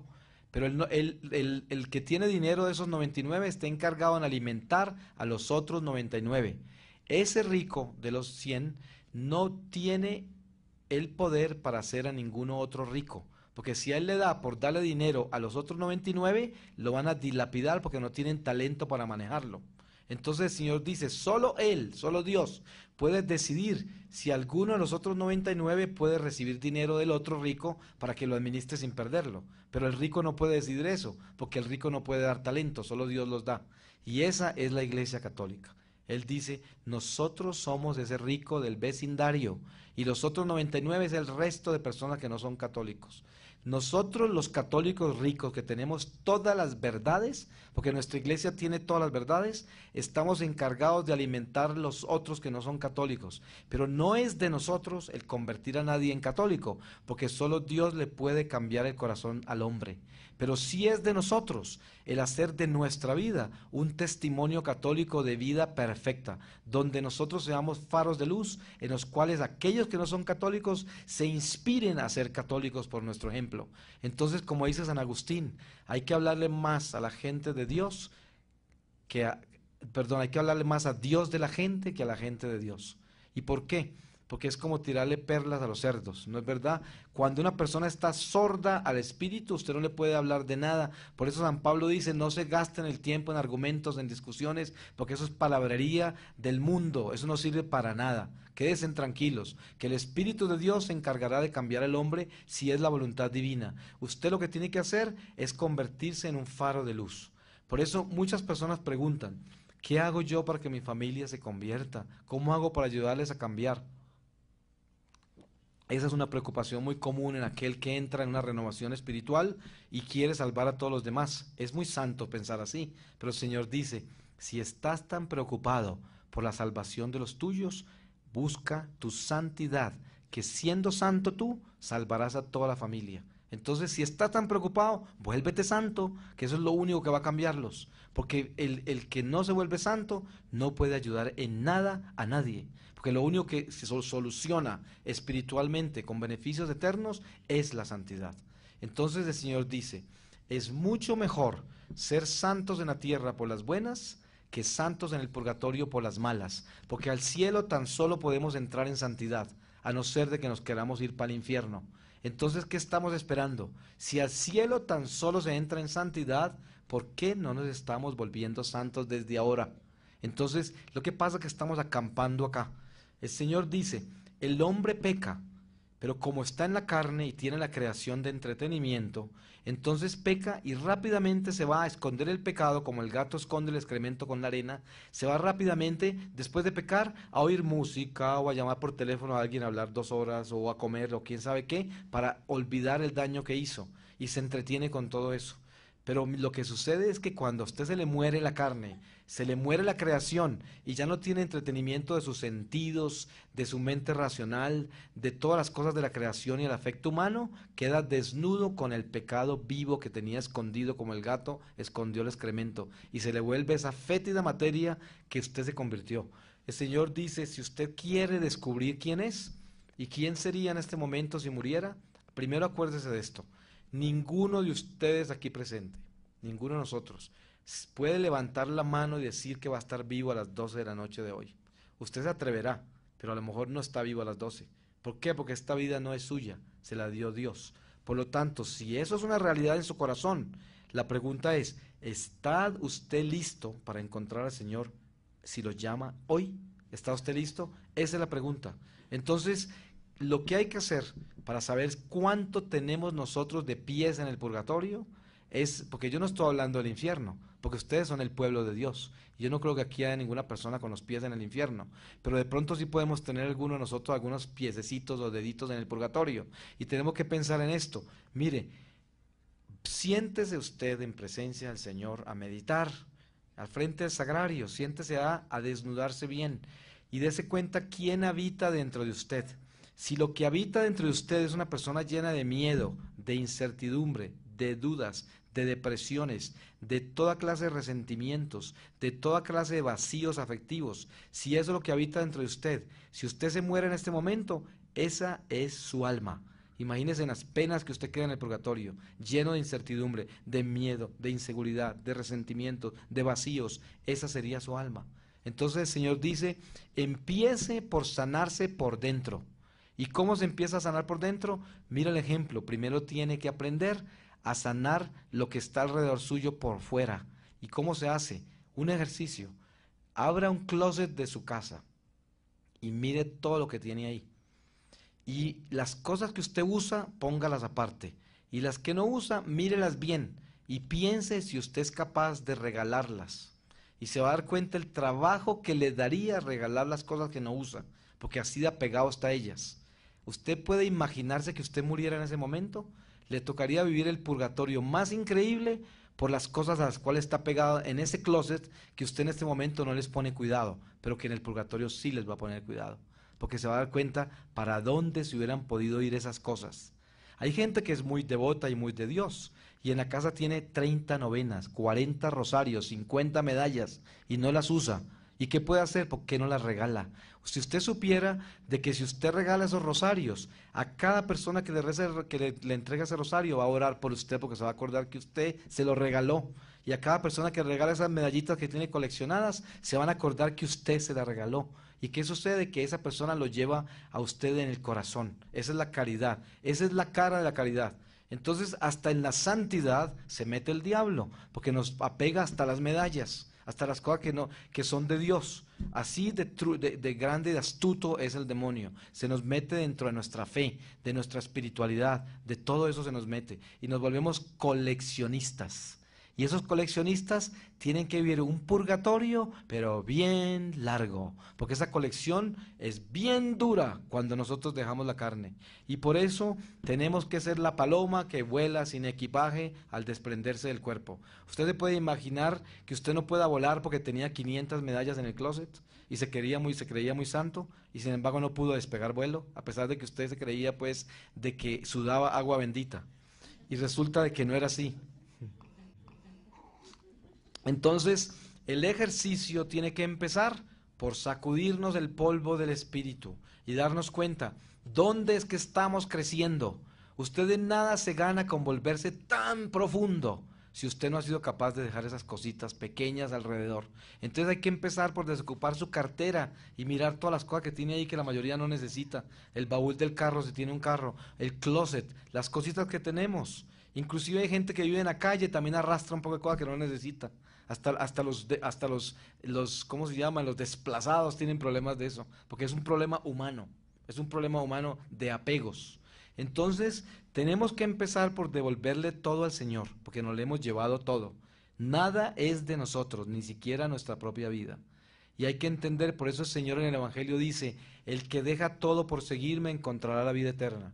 Y no es que se trate de que nos tengamos que regalar todo y no querer a nadie porque para no apegarnos a ellos, no es eso. Nosotros podemos tener las cosas que necesitamos y tenerle el amor que necesitamos tenerle a nuestros seres queridos, pero lo que pasa es que nosotros tenemos que hacer como Jesús. ¿Quiénes son mi madre y mis hermanos? Aquellos que hacen la voluntad de mi Padre. Esos son mi madre y mis hermanos. ¿Quién es el esposo de aquella mujer que se casó con 7 hermanos? Ninguno, porque ante el Señor todos somos un espíritu y somos iguales, y ya no somos hombre ni mujer, ni vamos a estar casados. Y por eso es que los apegos tenemos que superarlos desde ahora, porque esta es una ilusión temporal, y esto va a terminar. El día que ustedes menos piensan, se acaba esto, y por eso tenemos que tener los ojos puestos en la eternidad. El Señor me compara esta vida con una cuerda floja que está extendida sobre un gran abismo, y nosotros caminamos sobre esa cuerda floja y llevamos una vara en la mano que nos da equilibrio. La vara que llevamos en la mano se llama la fe. La cuerda sobre la que caminamos es la vida. Y el abismo es el mundo. Si nosotros caminamos sobre esa cuerda floja y no colocamos los ojos en Jesús, que está al frente de la cuerda ya, nosotros nos vamos a caer al abismo. Así lo pongamos en la fe, que es la vara, porque la fe sin amor no sirve para nada tampoco. La fe tiene que estar centrada en el Señor para que pueda tener valor, en el amor, porque Él es el amor. Entonces, el Señor dice, no bajes la guardia. Mire que en el huerto de los olivos, cuando Jesús viene a decirle a los apóstoles varias veces, no duerman porque caen en tentación, ¿cómo podíamos traducir eso a hoy, a este momento? Eso quiere decir, no que no nos acostemos a descansar este cuerpo material, sino que no nos durmamos en el alma. El Señor dice, cada que te vayas a acostar, dale gracias al Señor por el día que viviste y entrégate a morir esa noche en el Señor, sin darte por aludido de que te vas a despertar, sino como si te murieras. Y cuando te despiertes, grita de alegría y dale gracias al Señor que te dio un nuevo día y una oportunidad de reparar tus pecados. Dale gracias al Señor, pero nunca te des por aludido de que vas a estar vivo mañana. Por eso coloca los ojos en la muerte para que puedas alcanzar la vida. Porque aquel que coloca los ojos en la vida terrenal, lo único que va a encontrar es la muerte. Entonces tenemos que poner los ojos en la vida eterna que es Jesús. Y en esos ojos puestos no nos vamos a caer al abismo, porque ni siquiera en la fe lo podemos colocar. Hay personas que dicen, yo creo en Dios, yo creo mucho en Dios, pero no tienen los ojos puestos en Él, sino en esa creencia que tiene en Dios. Y por eso se cae, y por eso no tiene fortaleza interior. Entonces, hagan esto, nunca crean en un cristiano que esté aburrido, en un cristiano que tenga una cara de limón, en un cristiano de mal genio. Ese no es cristiano. El que tiene el Espíritu de Dios en el corazón tiene gozo, tiene alegría, aunque le estén serruchando una pierna. Ahí está diciendo, gloria a Dios. Mire a San Ignacio de Antioquía. Hicieron todo lo que pudieron por sacarlo de la cárcel. Toda la gente cristiana, él no dejó. Él dijo, tengo que ser comida de las bestias, me tienen que triturar para convertirme en pan. Y cuando llegó al Coliseo romano, se fue corriendo hacia los dientes de los leones para que se lo devoraran. Y ese día se convirtieron no sé cuántos romanos paganos por lo que él hizo. Y esa es la realidad de nosotros. Aunque estemos listos para que la bestia nos devore de la vida, nosotros tenemos que tener un corazón alegre. Mire que el Señor me da el ejemplo de lo que es el silencio de la cruz. Mucha de esta experiencia que la estoy compartiendo, yo la he convertido en charlas individuales. Por ejemplo, hay una charla que yo doy del silencio de la cruz, porque es muy larga y muy profunda. Les voy a dar algunas ideas de lo que es eso. El Señor me habló de que los seres humanos, la gran mayoría, tienen la cruz al revés, así, de para abajo. Porque el silencio de la cruz, que es esta cruz para arriba, consta de esto. Nosotros tenemos una estación de la cruz que el Señor nos dejó como enseñanza, que es, Él se encuentra con las mujeres santas de Jerusalén. Y aquel que debía ser consolado, consoló. Les dijo, no lloren por mí, sino por sus hijos, por sus pecados, por todo esto. Y no por mí, Él está consolando. Ese es el silencio de la cruz. El silencio de la cruz es cuando usted va a un hospital a visitar a un enfermo que está grave y está prendido a no sé cuántas máquinas que le están manteniendo su vida temporalmente, y usted encuentra ese rostro iluminado, sonriente, que nunca le habla de ningún dolor y que al contrario le pregunta cómo está usted y por qué se ve como triste, y cuando usted sale de ese cuarto sale como si le hubiera sanado el enfermo que usted visitó. Ese es el silencio de la cruz, un santo que no se queja de nada y que está viviendo su dolor en silencio. Pero usted entra al cuarto enseguida y encuentra el escándalo de la cruz, el que tiene la cruz invertida. ¿Y qué hace ese? Está con los mismos dolores del otro, conectado a las mismas máquinas, pero con un rostro de limón espantoso. Y apenas entra usted, le empieza a contar cómo le duele todo, cómo es que las medicinas no sirven para nada, las enfermeras son crueles, los médicos no sirven para nada, la familia no los quiere, y cuando usted sale de ese cuarto sale más enfermo que el enfermo. Y hay personas que se sientan al lado suyo a contarle todos los dolores con detalles. Hay familias que manipulan a toda la familia con un dolor y con una enfermedad, o manipulan a la familia con una quiebra económica, con un divorcio, con un problema de empleo, y todo mundo tiene que cargar esa cruz. Y mire que el Señor dice esto: cuando yo les enseñé en mi vida pública cómo me debían seguir, yo les dije, tomen su cruz, cumplen los mandamientos y síganme, yo les daré vida eterna. Yo no les dije, tomen su cruz, repártela con todo el mundo y síganme a mí. Eso no dijo el Señor. Entonces el Señor dice, aprendamos a vivir el silencio de la cruz. ¿Y cómo es el silencio de la cruz? Entender que del cielo no viene nada malo. Nada malo nos manda el cielo. El cielo no nos manda una enfermedad. El cielo no nos quita el trabajo. El cielo no nos trae un divorcio. El cielo no nos trae absolutamente ninguna maldad, nada que nos pase malo. Todo lo que nosotros vivimos en la tierra como es consecuencia del pecado, a no ser de que nosotros seamos un alma víctima escogida por Dios, como conocemos algunas, que son un privilegio inmenso del cielo, que son almas escogidas. Pero la mayoría de nosotros vivimos las consecuencias de nuestro pecado. Como ejemplo está el Evangelio. Les voy a recordar uno de los tantos que hay. El paralítico de la piscina de Betesda está allí esperando cuando el ángel rebulle las aguas para que lo lancen allá, porque él solo no puede. Lleva más de 30 años enfermo. El Señor llega, se le aparece y lo sana y se va. Se lo encuentra en el templo después y le dice, tus pecados han sido perdonados, no peques más. ¿Qué quería decir que esa enfermedad era? Pecado. Y así es a todo el que cura, el leproso que cura a la orilla del camino, no peques más. Entonces Él nos está enseñando, esas enfermedades vienen como consecuencia de nuestro pecado o pecado de los ancestros, o de la comunidad, o de la sociedad, o de la humanidad en general, pero no vienen de Dios. Entonces, ¿qué sucede? Si nosotros sabemos eso, cuando tengamos una tribulación bien grande en esta vida, debemos ir a los pies de la cruz y decirle al Señor, Señor, aquí estoy. Yo sé que tú no me mandaste este cáncer, o yo sé que tú no me quitaste a mi esposo, o a mi esposa, o a mi hijo, o mi trabajo, o cualquier problema que usted tiene. Pero yo te voy a pedir a ti, Señor, que si es tu santa voluntad, que entonces me sanes de este cáncer o me devuelvas a mi marido o a mi trabajito. Pero si no, Señor, que se haga tu santa voluntad, porque yo sé que tú no me causaste este mal, sino que es consecuencia de mis actos malos, de mi miseria, de mi pecado, de mis limitaciones humanas. Señor, ten misericordia de mí. Y ese es el silencio de la cruz. Y no, antes de ir a repartir esa cruz con toda la gente, hay que entregarle ese dolor al Señor en silencio.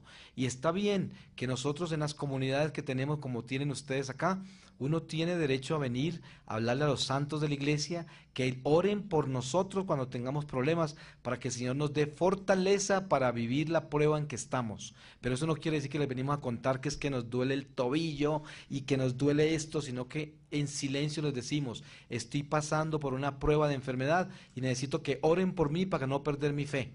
Esa es la oración de los santos, pero no repartiendo la cruz. Entonces nos podemos apoyar en el silencio de la cruz. Y esto es mucho más, pero es parte de lo que yo les puedo compartir. Después aparezco en un lago con el agua hasta la cintura. Y al frente de ese lago veo una roca dorada muy hermosa. Y en esa roca dorada yo sabía que iba a ver al Señor, pero sabía que no lo podía mirar por el estado de pecado en que yo me encontraba. Y entonces me encuentro con la sorpresa tan grande de verme rodeado por el enemigo, por el ejército del diablo y almas malditas. Miren esto, el Señor me había hablado de todo eso con su voz, pero yo no había visto el enemigo. El Señor se manifestó a mí por intermedio de mi propia pedagogía, mi propia simbología y mi propio lenguaje. Nada había ahí que no fuera conocido por mí. ¿Y por qué es eso? Por el Espíritu Santo. Si nosotros supiéramos lo grande que es el bautismo, le daríamos gracias a Dios todos los días por estar bautizados, porque al recibir el bautismo recibimos la sabiduría plena de lo que es el cielo, el infierno, el purgatorio y la relación entre el bien y el mal en este mundo material. Entonces, cuando nosotros morimos de esta carne, todo lo sabemos, nadie nos tiene que explicar nada, porque el Espíritu Santo en nosotros nos da ese intelecto puro para estar en presencia de Dios. Nosotros sabemos que los ángeles son intelecto puro y nosotros dentro de esta carne somos un intelecto racional limitado. Pero entonces cuando salimos de la carne por el Espíritu Santo, quedamos en ese intelecto puro que nos muestra instantáneamente el estado en que nos encuentra el alma. Y yo estaba en ese territorio del diablo. Y entonces los demonios aparecían como seres humanos, pero yo sabía que eran demonios, pero tenían forma humana. Me imagino que en la simbología de otra persona le puede aparecer con cachos o con cola, yo no sé. A mí me aparecían como seres humanos inmundos y tenían en sus rostros los rostros de mi pecado. Por ejemplo, tenían los rostros de todas las mujeres con que yo forniqué.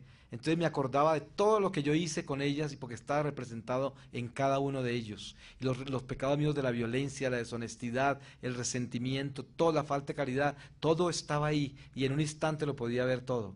Y en ese momento yo empiezo a sentir esa luz que había en esa roca tan grande y el Señor por su misericordia me da la fuerza para yo mirar hacia esa roca, porque yo no pudiera mirar por mí mismo, solo quería desaparecerme, completamente desaparecerme entre el agua, aunque quedara sumergido en las tinieblas, no importaba, porque era mi amor propio, era mi vanidad la que me quería hacer correr de Dios. A pesar de todo lo que había oído que Él me había enseñado, todavía no estaba en paz, porque seguía en pecado mortal, obviamente. Entonces el Señor me mostró, como yo les empecé a explicar, la Iglesia Católica, y me dijo, pero les voy a contar cómo lo veo. Yo no sé si yo lo veo encima de la roca, dentro de la roca, alrededor de la roca, eso es imposible de explicar. El caso es que dentro de esa luz tan impresionantemente hermosa, yo veo que el Señor se empieza a formar como una persona. Y para mí esa fue la revelación más grande que yo pude ver, porque yo no creía que Dios fuera una persona, porque estaba contaminado con todo lo que yo aprendí del esoterismo, el orientalismo y todo esto. ¿Y cómo estaba yo de equivocado? Se me aparece el Señor como persona, una persona como nosotros en su divinidad. Y miren que yo les podría dar 1.000.000 de explicaciones de lo que yo veo, pero lo mejor que les puedo decir es que no hay una persona más hermosa, porque no es una criatura, es Dios mismo que se hizo hombre y tomó ese cuerpo, pero un cuerpo perfecto. Y además en su divinidad, en esa luz esplendorosa, es donde se me presenta. Yo no creo que haya podido ver ni siquiera la mínima parte de esa majestuosa presencia de Dios, porque por misericordia me dejó ver algo de eso por mi estado de pecado, y solo porque seguramente Él tenía esta misión para mí. Pero miren esto, yo veo al Señor, y se me forma como una persona, como con un traje de luz, la cosa más increíble, pero definido perfectamente como una persona. Un rostro que no tenía edad, pero al mismo tiempo tenía todas las edades, porque podía ver el niño, el joven, el adulto, el anciano, todo lo veía en él. Y todo, absolutamente todo estaba en él. Todo, todo, todo. Lo único que yo veía, como si estuviera afuera, era ese infierno donde yo estaba parado. Entonces, el Señor, en medio de toda esta increíble misericordia, me mira a mí y me dice, me habla de la iglesia. Y entonces me llama y me dice, ¿por qué estás parado ahí? Si yo te di todas las armas para defenderte de eso que estás viendo ahí. Y me mostró la iglesia y me dijo que a los 14 años yo, por soberbia, por orgullo, por pretensión, dije que no necesitaba más confesarme con un sacerdote, porque yo no necesitaba intermediarios para ir a Dios. Y empecé a ir a la iglesia a comulgar sin confesarme. Y el Señor me mostró, aquel a que se le ha dado un sacramento como el sacramento de la reconciliación y un don y un regalo tan grande como la Eucaristía, comete el sacrilegio más horrible si no ha seguido el curso de los sacramentos que yo le di. Y me muestra esto, me dice, si yo no hubiese escogido al intermediario, no hubiese nombrado a los 12 apóstoles y tampoco hubiese nacido la Virgen María. Yo hubiera podido llegar como el Hijo de una Trinidad y decirles a ustedes, yo soy Jesús. Les voy a abrir la puerta del cielo, les voy a enseñar el camino para encontrar la santidad y los voy a liberar del diablo. Él hubiera podido hacer eso y él dijo, si hubiera podido quedar en la tierra 200 años enseñándonos, pero no fue así la voluntad del Padre. El Padre quiso que Él se hiciera hombre como nosotros y que en obediencia a esa humanidad viviera el dolor del hombre para mostrarle al hombre cómo superar ese dolor y cómo morir al pecado como murió Él para que nosotros alcanzáramos la entrada por esa puerta al cielo que se llama la cruz. Porque por eso se habla que la puerta del cielo es tan estrecha, porque es la cruz. Y nadie quiere sangre, nadie quiere dolor, nadie quiere humillaciones, nadie quiere desprecio como el que recibió Jesús en la cruz. Por eso es tan difícil caminar hacia la puerta del cielo que es tan estrecha, porque es la cruz. Nadie que no conozca la cruz podrá llegar al cielo. Mire que si nosotros hemos sido dados esta vida cristiana, tenemos que cristificarnos. Y por lo tanto, cada uno de nosotros somos llamados a ser Cristos. De lo contrario, no podremos ganar la vida eterna. Y esa es la condición de la salvación. El que cree en Cristo se cristifica y se convierte en un Cristo. Y ese es el único camino a Dios. Por eso San Pablo dice, en mí se completa lo que falta por completarse del cuerpo místico del Señor. Eso es cada uno de nosotros. nosotros. Cada uno de nosotros somos una célula del cuerpo místico de Cristo. Por eso cada vez que pecamos, disminuimos ese cuerpo místico. Y cada vez que estamos en gracia, lo aumentamos. Entonces depende de nosotros el que el cuerpo místico del Señor crezca o disminuya.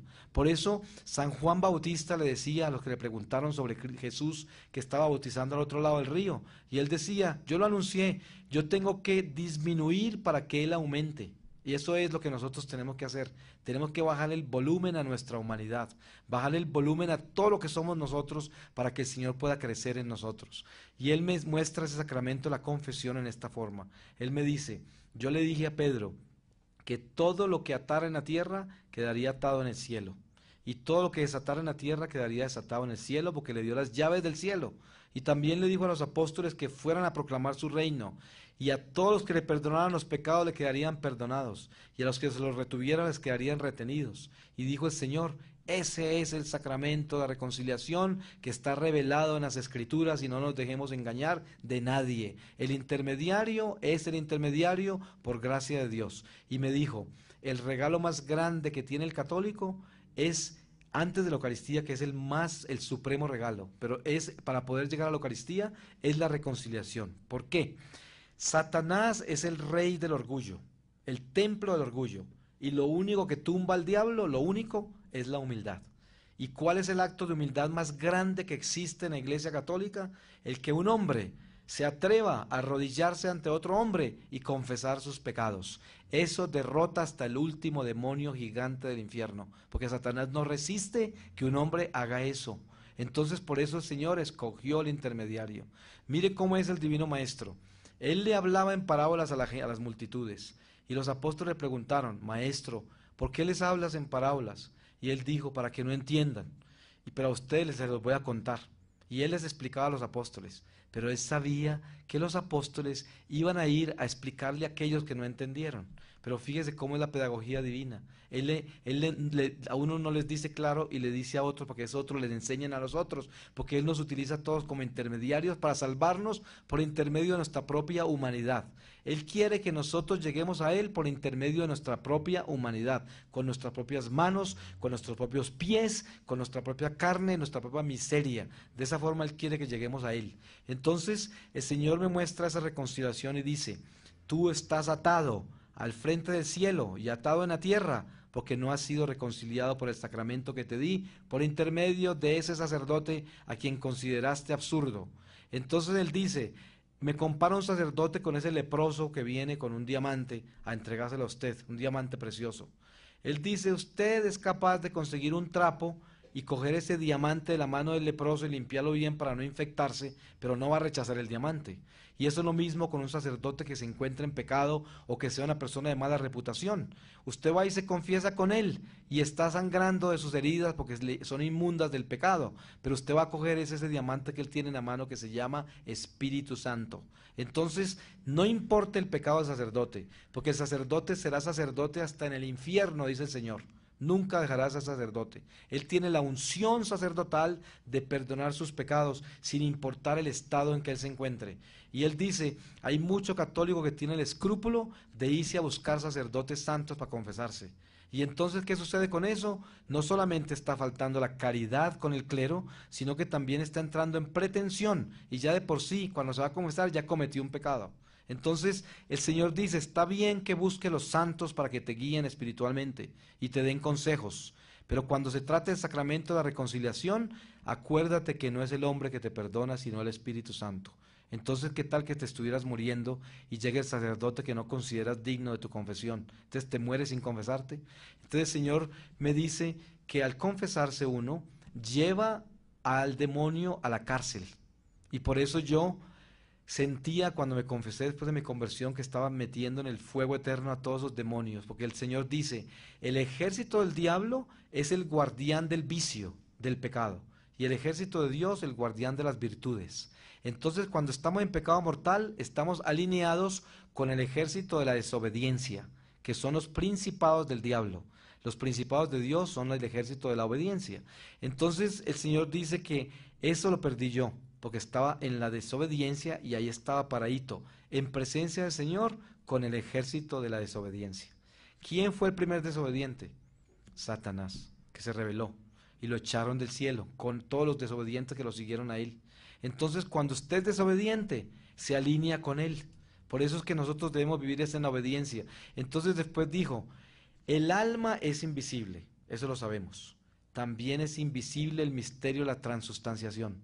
Nosotros vemos ese pan y ese vino, pero no podemos ver esa sangre y ese cuerpo de Cristo allí, pero ahí está. Así como también sabemos que tenemos alma y no la podemos ver, igualito. Entonces él dice, cuando nosotros nos confesamos, nos desatamos de las cadenas del diablo. Si usted estuviera encadenado en esta carne por mucho tiempo y le quitaran las cadenas, a usted le quedarían heridas en la piel, ¿no es verdad? Y se demoraría un tiempo en curarse. Sentiría todavía las cadenas aunque no las tenga. Es como cuando usted hace un viaje en barco muy largo, cuando se baja del barco siente que está en el barco por varios días, siente todavía que está así, aunque esté en la tierra. Lo mismo le pasa al que confiesa pecados mortales, todavía siente el peso de ese pecado porque tiene el alma herida. ¿Cómo se cura en la piel del alma, que es invisible?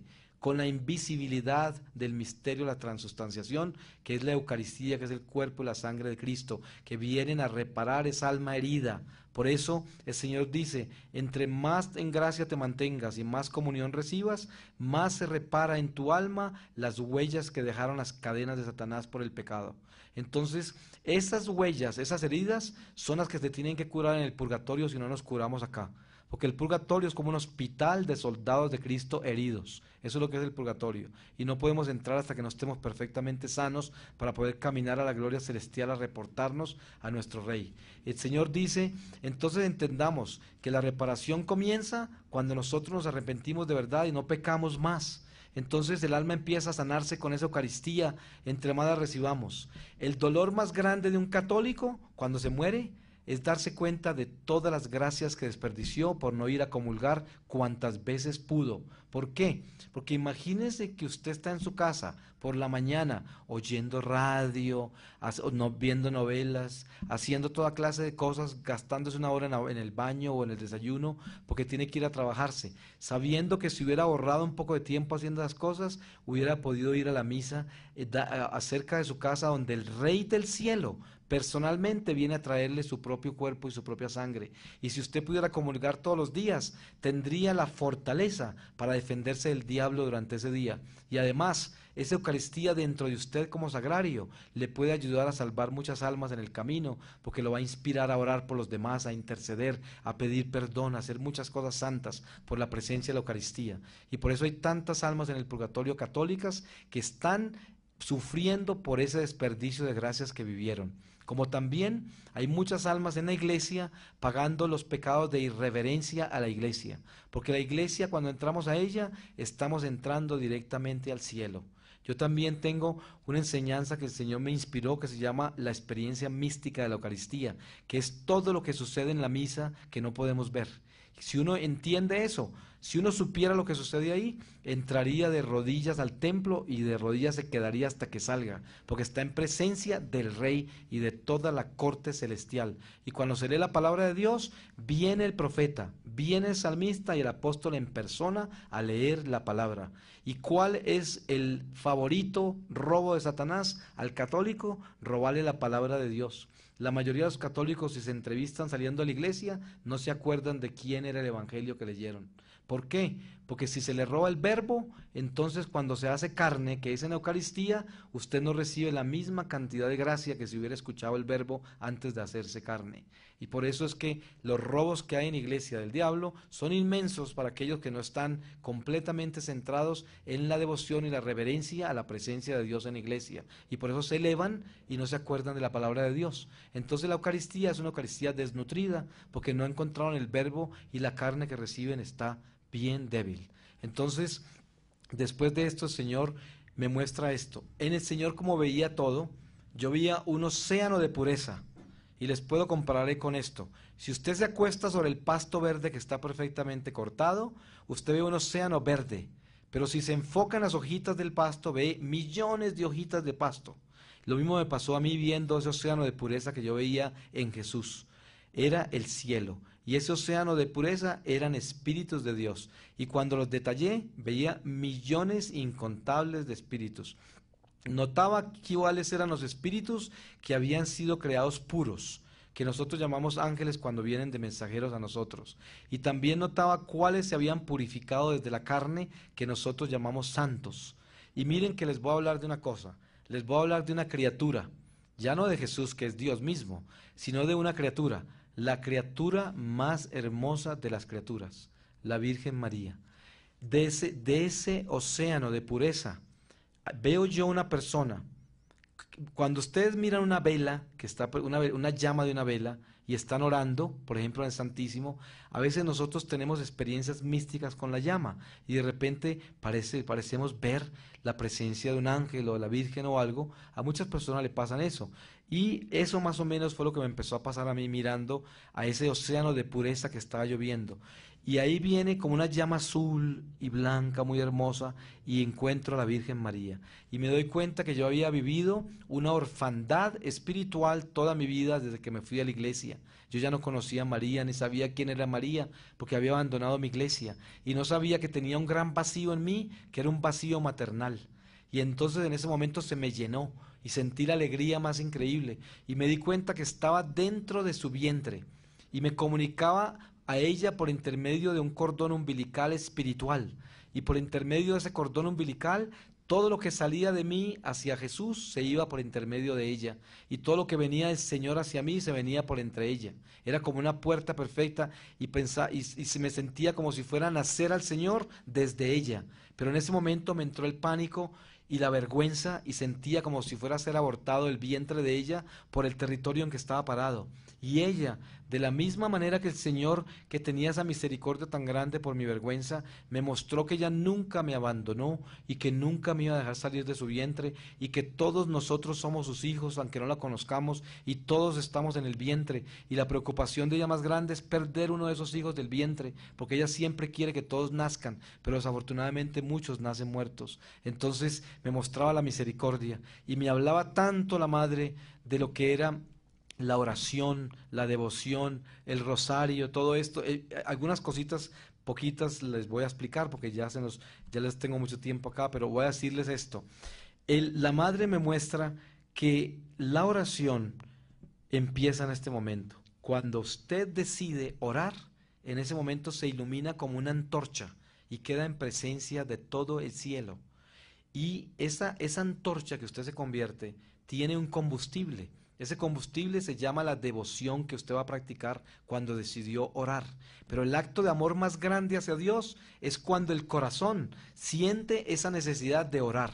Entonces se ilumina. Y para mantener esa antorcha prendida, una de las grandes combustibles para esa antorcha es el rosario. Porque el rosario es una de las torturas más grandes a Satanás, como el Via Crucis, como la coronilla de San Miguel Arcángel, la coronilla al Niño, tantas devociones que hay que son tan poderosas porque le recuerdan al diablo su derrota. Y entonces, cuando usted puede orar el rosario, la Madre Santa me muestra el rosario como si fuera una cerca. Y entonces nosotros, cada Ave María es un palito de la cerca que se para. Y cada misterio es una puerta que se cierra al infierno y se abre a la ciudad santa de Jerusalén. Y que terminamos encerrados dentro de ese cerco durante ese día de luz. Y miren el misterio que ella me explica. Ella dice, Dios mismo a través de Jesús nos enseña que a cada día con su afán, que vivamos el eterno presente de Dios. Porque el único que nos vende el futuro o el pasado es el diablo para robarnos el presente. Porque si alguna vez en la vida usted va a recibir una gracia de Dios, la va a recibir en este momento.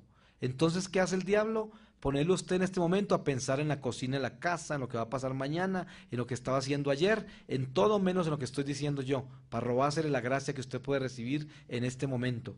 Por eso tenemos que vivir el eterno presente de Dios. Entonces, si entendemos que toda nuestra vida entera sucede en un día para Dios, entonces entendemos lo que San Pedro dice de que un día para Dios pueden ser como 1000 años o 1000 años como un día, porque es una ilusión nuestro tiempo terrenal.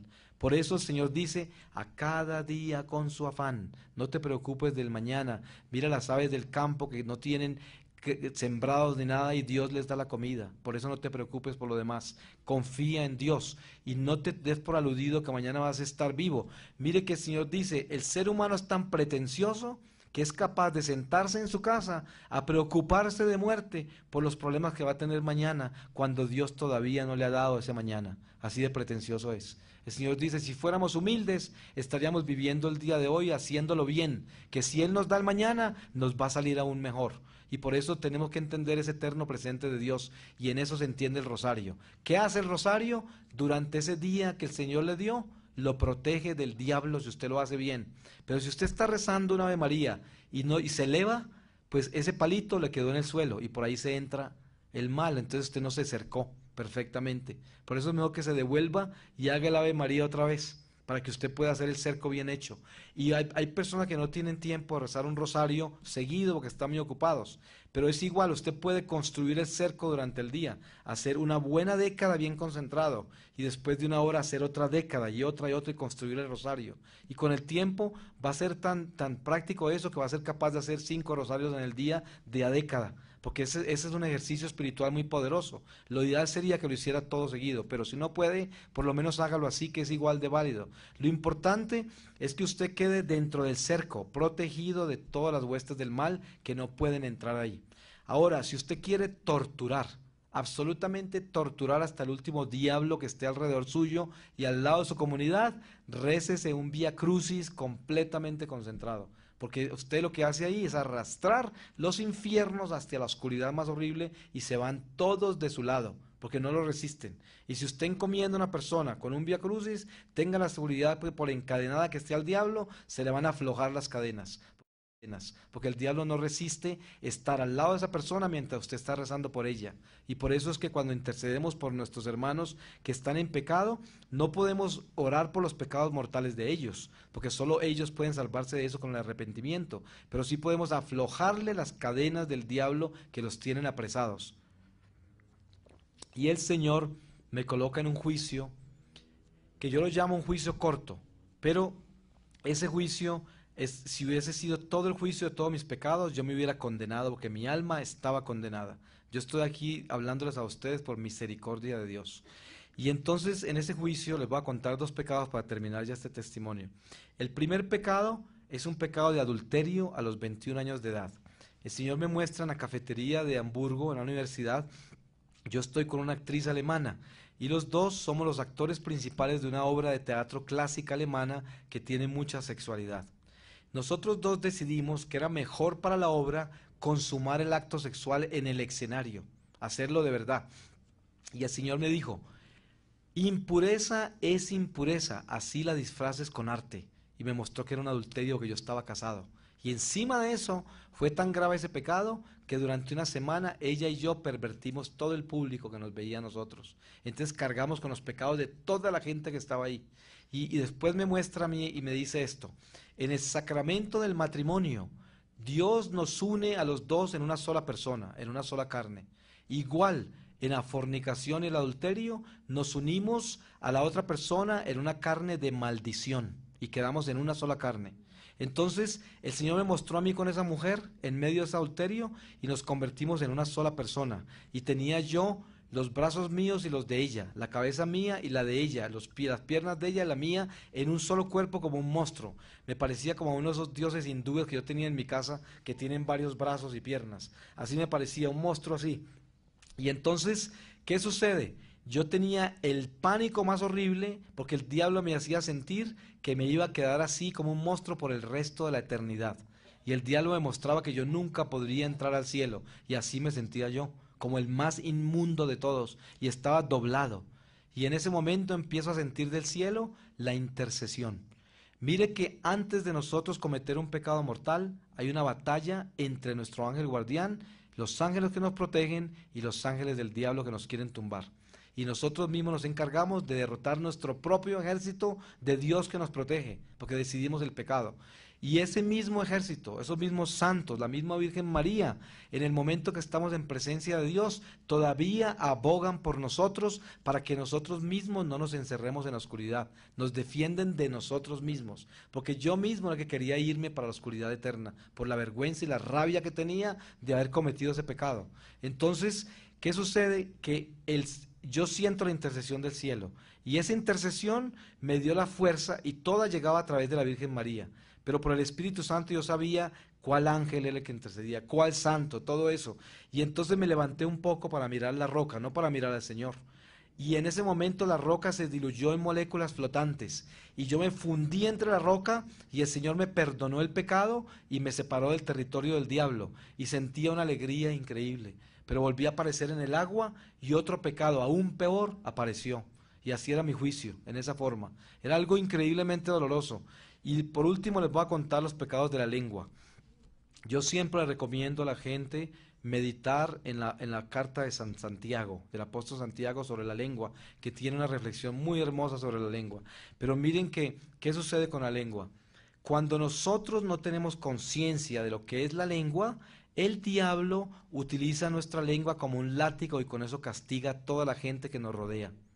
Por muy santo que nos creamos. Hay personas que maldicen los hijos, le dicen, ahí va ese mentiroso, este nunca va a poder hacer nada, este otro, o al esposo, o a la esposa, o a los vecinos, o a los amigos, y los maldicen, porque el diablo coge esas palabras para hacer eso.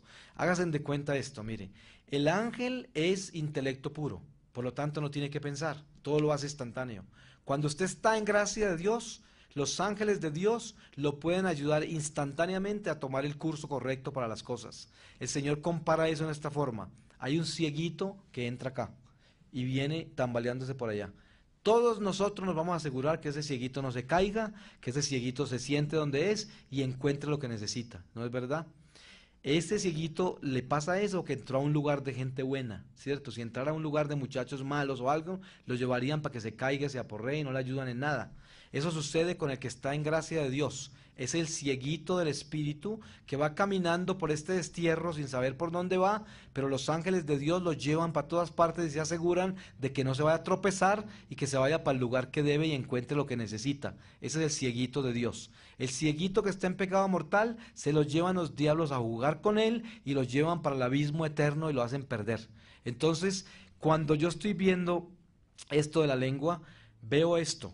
Cuando una persona no está en gracia o no está consciente de la lengua, el diablo, como es casi como decir que es digital, usted va a decir algo, entra en su lengua y usted dice una palabra que ni siquiera supo por qué la dijo. ¿Por qué? Porque usted no está en plena gracia con Dios y Él lo puede manejar a usted. Se le mete y entonces usted ofendió a alguien sin saber por qué y le dijo cosas espantosas. El diablo sabe exactamente qué palabra utilizar para hacerle daño a la otra persona.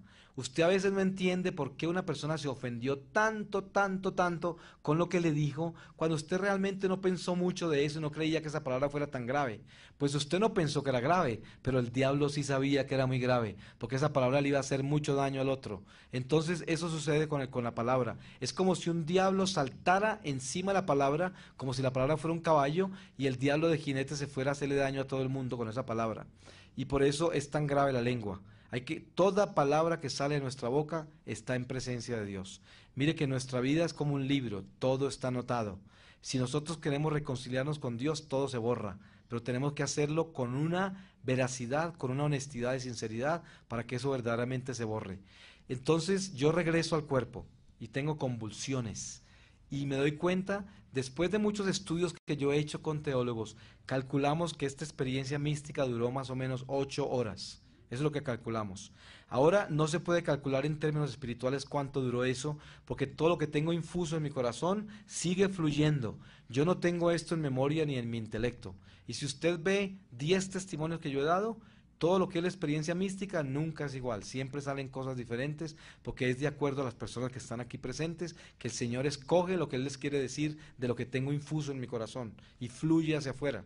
Entonces, ¿qué sucede? Que yo regreso y al otro día me sacan de la cueva La Guerrilla y me llevan a caminar por la selva 5 meses y medio más. Yo durante ese tiempo lo único que le pedía al Señor era que no me dejara morir sin confesarme, porque no me podía imaginar lo que fuera a aparecer otra vez ante el Señor después de todo lo que yo aprendí sin haberme confesado. Yo le rogaba al Señor, pero yo no sabía si me iba a matar la guerrilla o no, porque el Señor no me dejó saber eso. Entonces, a los 4 meses y medio, yo pagué todo lo que pude, me quitaron todo lo que tenía, y ya sabían ellos que yo no tenía más dinero para darles. Entonces me dijeron que me iban a matar, pero que tenían que esperar la orden de ejecución de otro frente de la guerrilla, de otro lado. Y 45 días estuve esperando todo el día y la noche que me mataran. todos los días pensando en eso. Y uno de esos guerrilleros me dijo que le dijera a un comandante que me matara en la carretera para que mi familia me pudiera encontrar. Pero el comandante me dijo, yo no tengo tiempo de matar en la carretera, acostumbres de que lo vamos a matar en el monte y lo enterramos por aquí, yo no tengo tiempo de eso. Entonces ya no tenía ni esperanza de eso, de que me mataran en la carretera. Pero un día me llevaron a una carretera y me abandonaron en esa carretera. Yo tenía la barba por acá, la misma ropa durante 6 meses, toda deshecha, y estaba así delgado, como un esqueleto, y me dijeron que caminara derecho y no mirara para atrás. Y yo pensé que me iban a fusilar en la carretera. Esa fue la caminada más larga de mi vida, pero no me mataron obviamente, y seguí caminando y caminando y caminando hasta que para el tiempo llegó un bus y después ya se imaginarán el resto, me llevaron a otro lugar y la policía entró y todo esto, y estuve 15 días recuperándome y después me fui a confesar con unos franciscanos, a un monasterio de unos franciscanos renovados descalzos. El Señor me escogió un sacerdote muy santo para mi confesión, pero casi lo vuelvo loco porque no quería irme de allí, y al final el sacerdote me dijo, yo le perdono sus pecados, yo le voy a dar la absolución, usted puede seguir confesándose. Yo le decía, no padre, es que todavía no he terminado. Y allá afuera había un poco de gente esperando para la confesión, y ese cuarto no tenía muebles, tenía un eco inmenso y oía mis pecados de afuera. Sin embargo, yo sabía que Dios me había mostrado a mí que ir al confesionario era llevar el diablo a la cárcel, porque él decía, el pecado es Satanás, usted es el pecador. Cuando usted va a confesarse, va a entregar el pecado, que es el diablo, al fuego eterno para que se vaya. Entonces, yo salí después de la confesión muy liviano, pero todavía con ganas de confesarme mucho. Entonces empecé a buscar sacerdotes que no me conocieran para seguirme confesando. Y algunos me decían, usted no tiene que confesar eso. Yo le decía, por favor, deme la absolución. Yo decía, nunca más me voy a encontrar con el Señor sin que tenga un solo diablo colgando de mí. Entonces yo trataba de acordarme de todo. Además de que el Señor me dijo, cuando caminamos en gracia de Dios, entre más tiempo caminamos sobre el territorio de la gracia, más memoria de pecado tenemos. Entonces más purgatorio nos evitamos. Al obediente le va bien. Por eso, si nos mantenemos en gracia de Dios, el Espíritu Santo nos traerá memoria de todos los pecados que se nos olvidaron. Eso no quiere decir que no nos perdonó el Señor todos los pecados olvidados, pero el problema es que nosotros no nos vamos a perdonar a nosotros mismos cuando nos encontremos el pecado olvidado el momento de la muerte. Y por eso hay que sanarlo desde ahora y nos evitamos el purgatorio, porque a pesar de que Dios no los ve, nosotros sí los vemos. Y ese tormento se llama purgatorio. Por eso es que hay que sanar interiormente el alma. Entonces, después de eso paso un año más o menos, un año larguito en silencio, sin contarle a nadie mi experiencia mística, ni siquiera a los sacerdotes con que me confesé. Porque mire, cuando nosotros llevamos un secreto en el corazón, no tenemos necesidad de contarlo. Pero cuando nosotros llevamos un secreto en la mente, no vemos la hora de contarlo. Por eso la gente que lee muchas cosas no ve la hora de descargarle todo ese conocimiento a otro. Pero la gente que medita y contempla mucho a Dios, siempre guarda el silencio de su corazón y está atento a escuchar y muy lento para hablar. Porque esa es la diferencia entre la persona espiritual y la intelectual. El intelectual se llena de cosas para podérselas descargar a otro porque es pura vanidad lo que lee.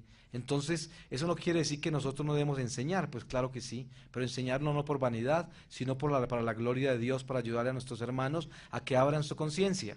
Entonces, un año después de haber aprendido a ser católico otra vez, yo no sabía ni siquiera el Padre Nuestro, me tocó aprender todo otra vez.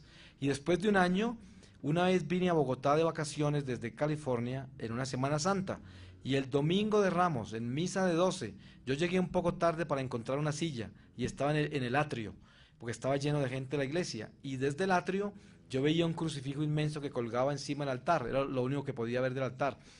Y en ese crucifijo el Señor se me empezó a manifestar como se me manifestó encima de la roca. Yo me sentía mareado y pensé que me iba a caer. Y el Señor me mostró que todo lo que tenía infuso en mi corazón era para yo compartirlo. Y yo le decía, Señor, no puedo. Porque yo decía, yo, una persona que vivió un pecado tan horrible toda mi vida, un pagano como yo, voy a pararme frente a una comunidad a decirle que yo vi al Señor, que yo oí al Señor, que yo vi el cielo, el infierno, el purgatorio, que yo conozco todo lo que nos está pasando acá porque lo pude ver con mis propios ojos. Yo no puedo hacer eso. La gente me va a tirar tomates o piedras o quién sabe qué van a hacer conmigo, y además yo no soy digno de hacer eso. Y entonces, encima de todo, pues a mí me parecía que era imposible siquiera explicar lo que yo había vivido, porque no lo tenía en palabras, ni siquiera me podía acordar de nada en detalle de lo que había pasado. Entonces, pero el Señor tenía otro plan diferente. Y poco a poco Él empezó a abrir ese testimonio por pedacitos. Y yo veía el interés de la gente y de pronto empezaron a llegar con grabadoras. Yo me ponía todo asustado. Y yo decía, imagínense que yo perseguía a la iglesia, yo perseguía a los sacerdotes, yo hablaba mal de los cristianos. Y de pronto estoy yo aquí testificando de Cristo yo mismo. Entonces eso era bien difícil hacerlo. Y poco a poco me fui acostumbrando. Yo soy viudo. Mis 2 hijos tienen ya 31 años y 30 años, son hombres hechos y derechos. Nadie me estaba esperando ya en la vida, no tenía obligaciones con nadie. El mismo demonio me quitó todo el dinero que yo hice durante toda mi vida, ya no tenía nada de propiedades materiales de ninguna naturaleza, me lo habían quitado todo. Y entonces yo estaba como en ceros. Y ese fue el llamado del Señor, me llamó a misionar para su iglesia. Y yo empecé con mucha dificultad por la indignidad en que yo estaba acerca de eso. Y poco a poco el Señor se fue tomando todo mi tiempo y misteriosamente me empezó a ocupar todos los días de mi vida. Y llevo casi 4 años viajando. He estado en 21 países. Este año al final, en diciembre, completo 28 países que he visitado. Y no me pregunten cómo funciona esto, porque yo no tengo un centavo a mi nombre. El Señor me lleva por todas partes y nunca me ha faltado nada, absolutamente nada.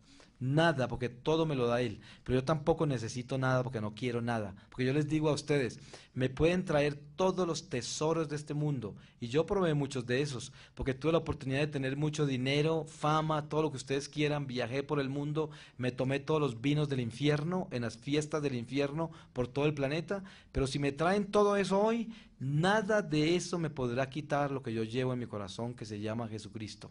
Nada, porque eso es el tesoro más grande y yo lo encontré y no lo quiero perder por nada. Y por eso hasta el día que me muera me voy a caminar por esta tierra declarando que Jesús es el Rey y que es nuestro Señor y que es la salvación y que debemos oír los mensajes de Dios para que nos arrepintamos hoy mismo y no mañana, y para que cambiemos y estemos preparados para encontrar al Señor esta misma noche y no mañana, que tenemos que cambiar y que tenemos que desapegarnos de las cosas de este mundo material, porque va a pasar en cualquier momento, pero lo que llevamos por dentro no va a pasar, y por eso tenemos que limpiar nuestro interior y asegurarnos que también podemos limpiar el closet de la casa, para que no vengamos a espantar la familia.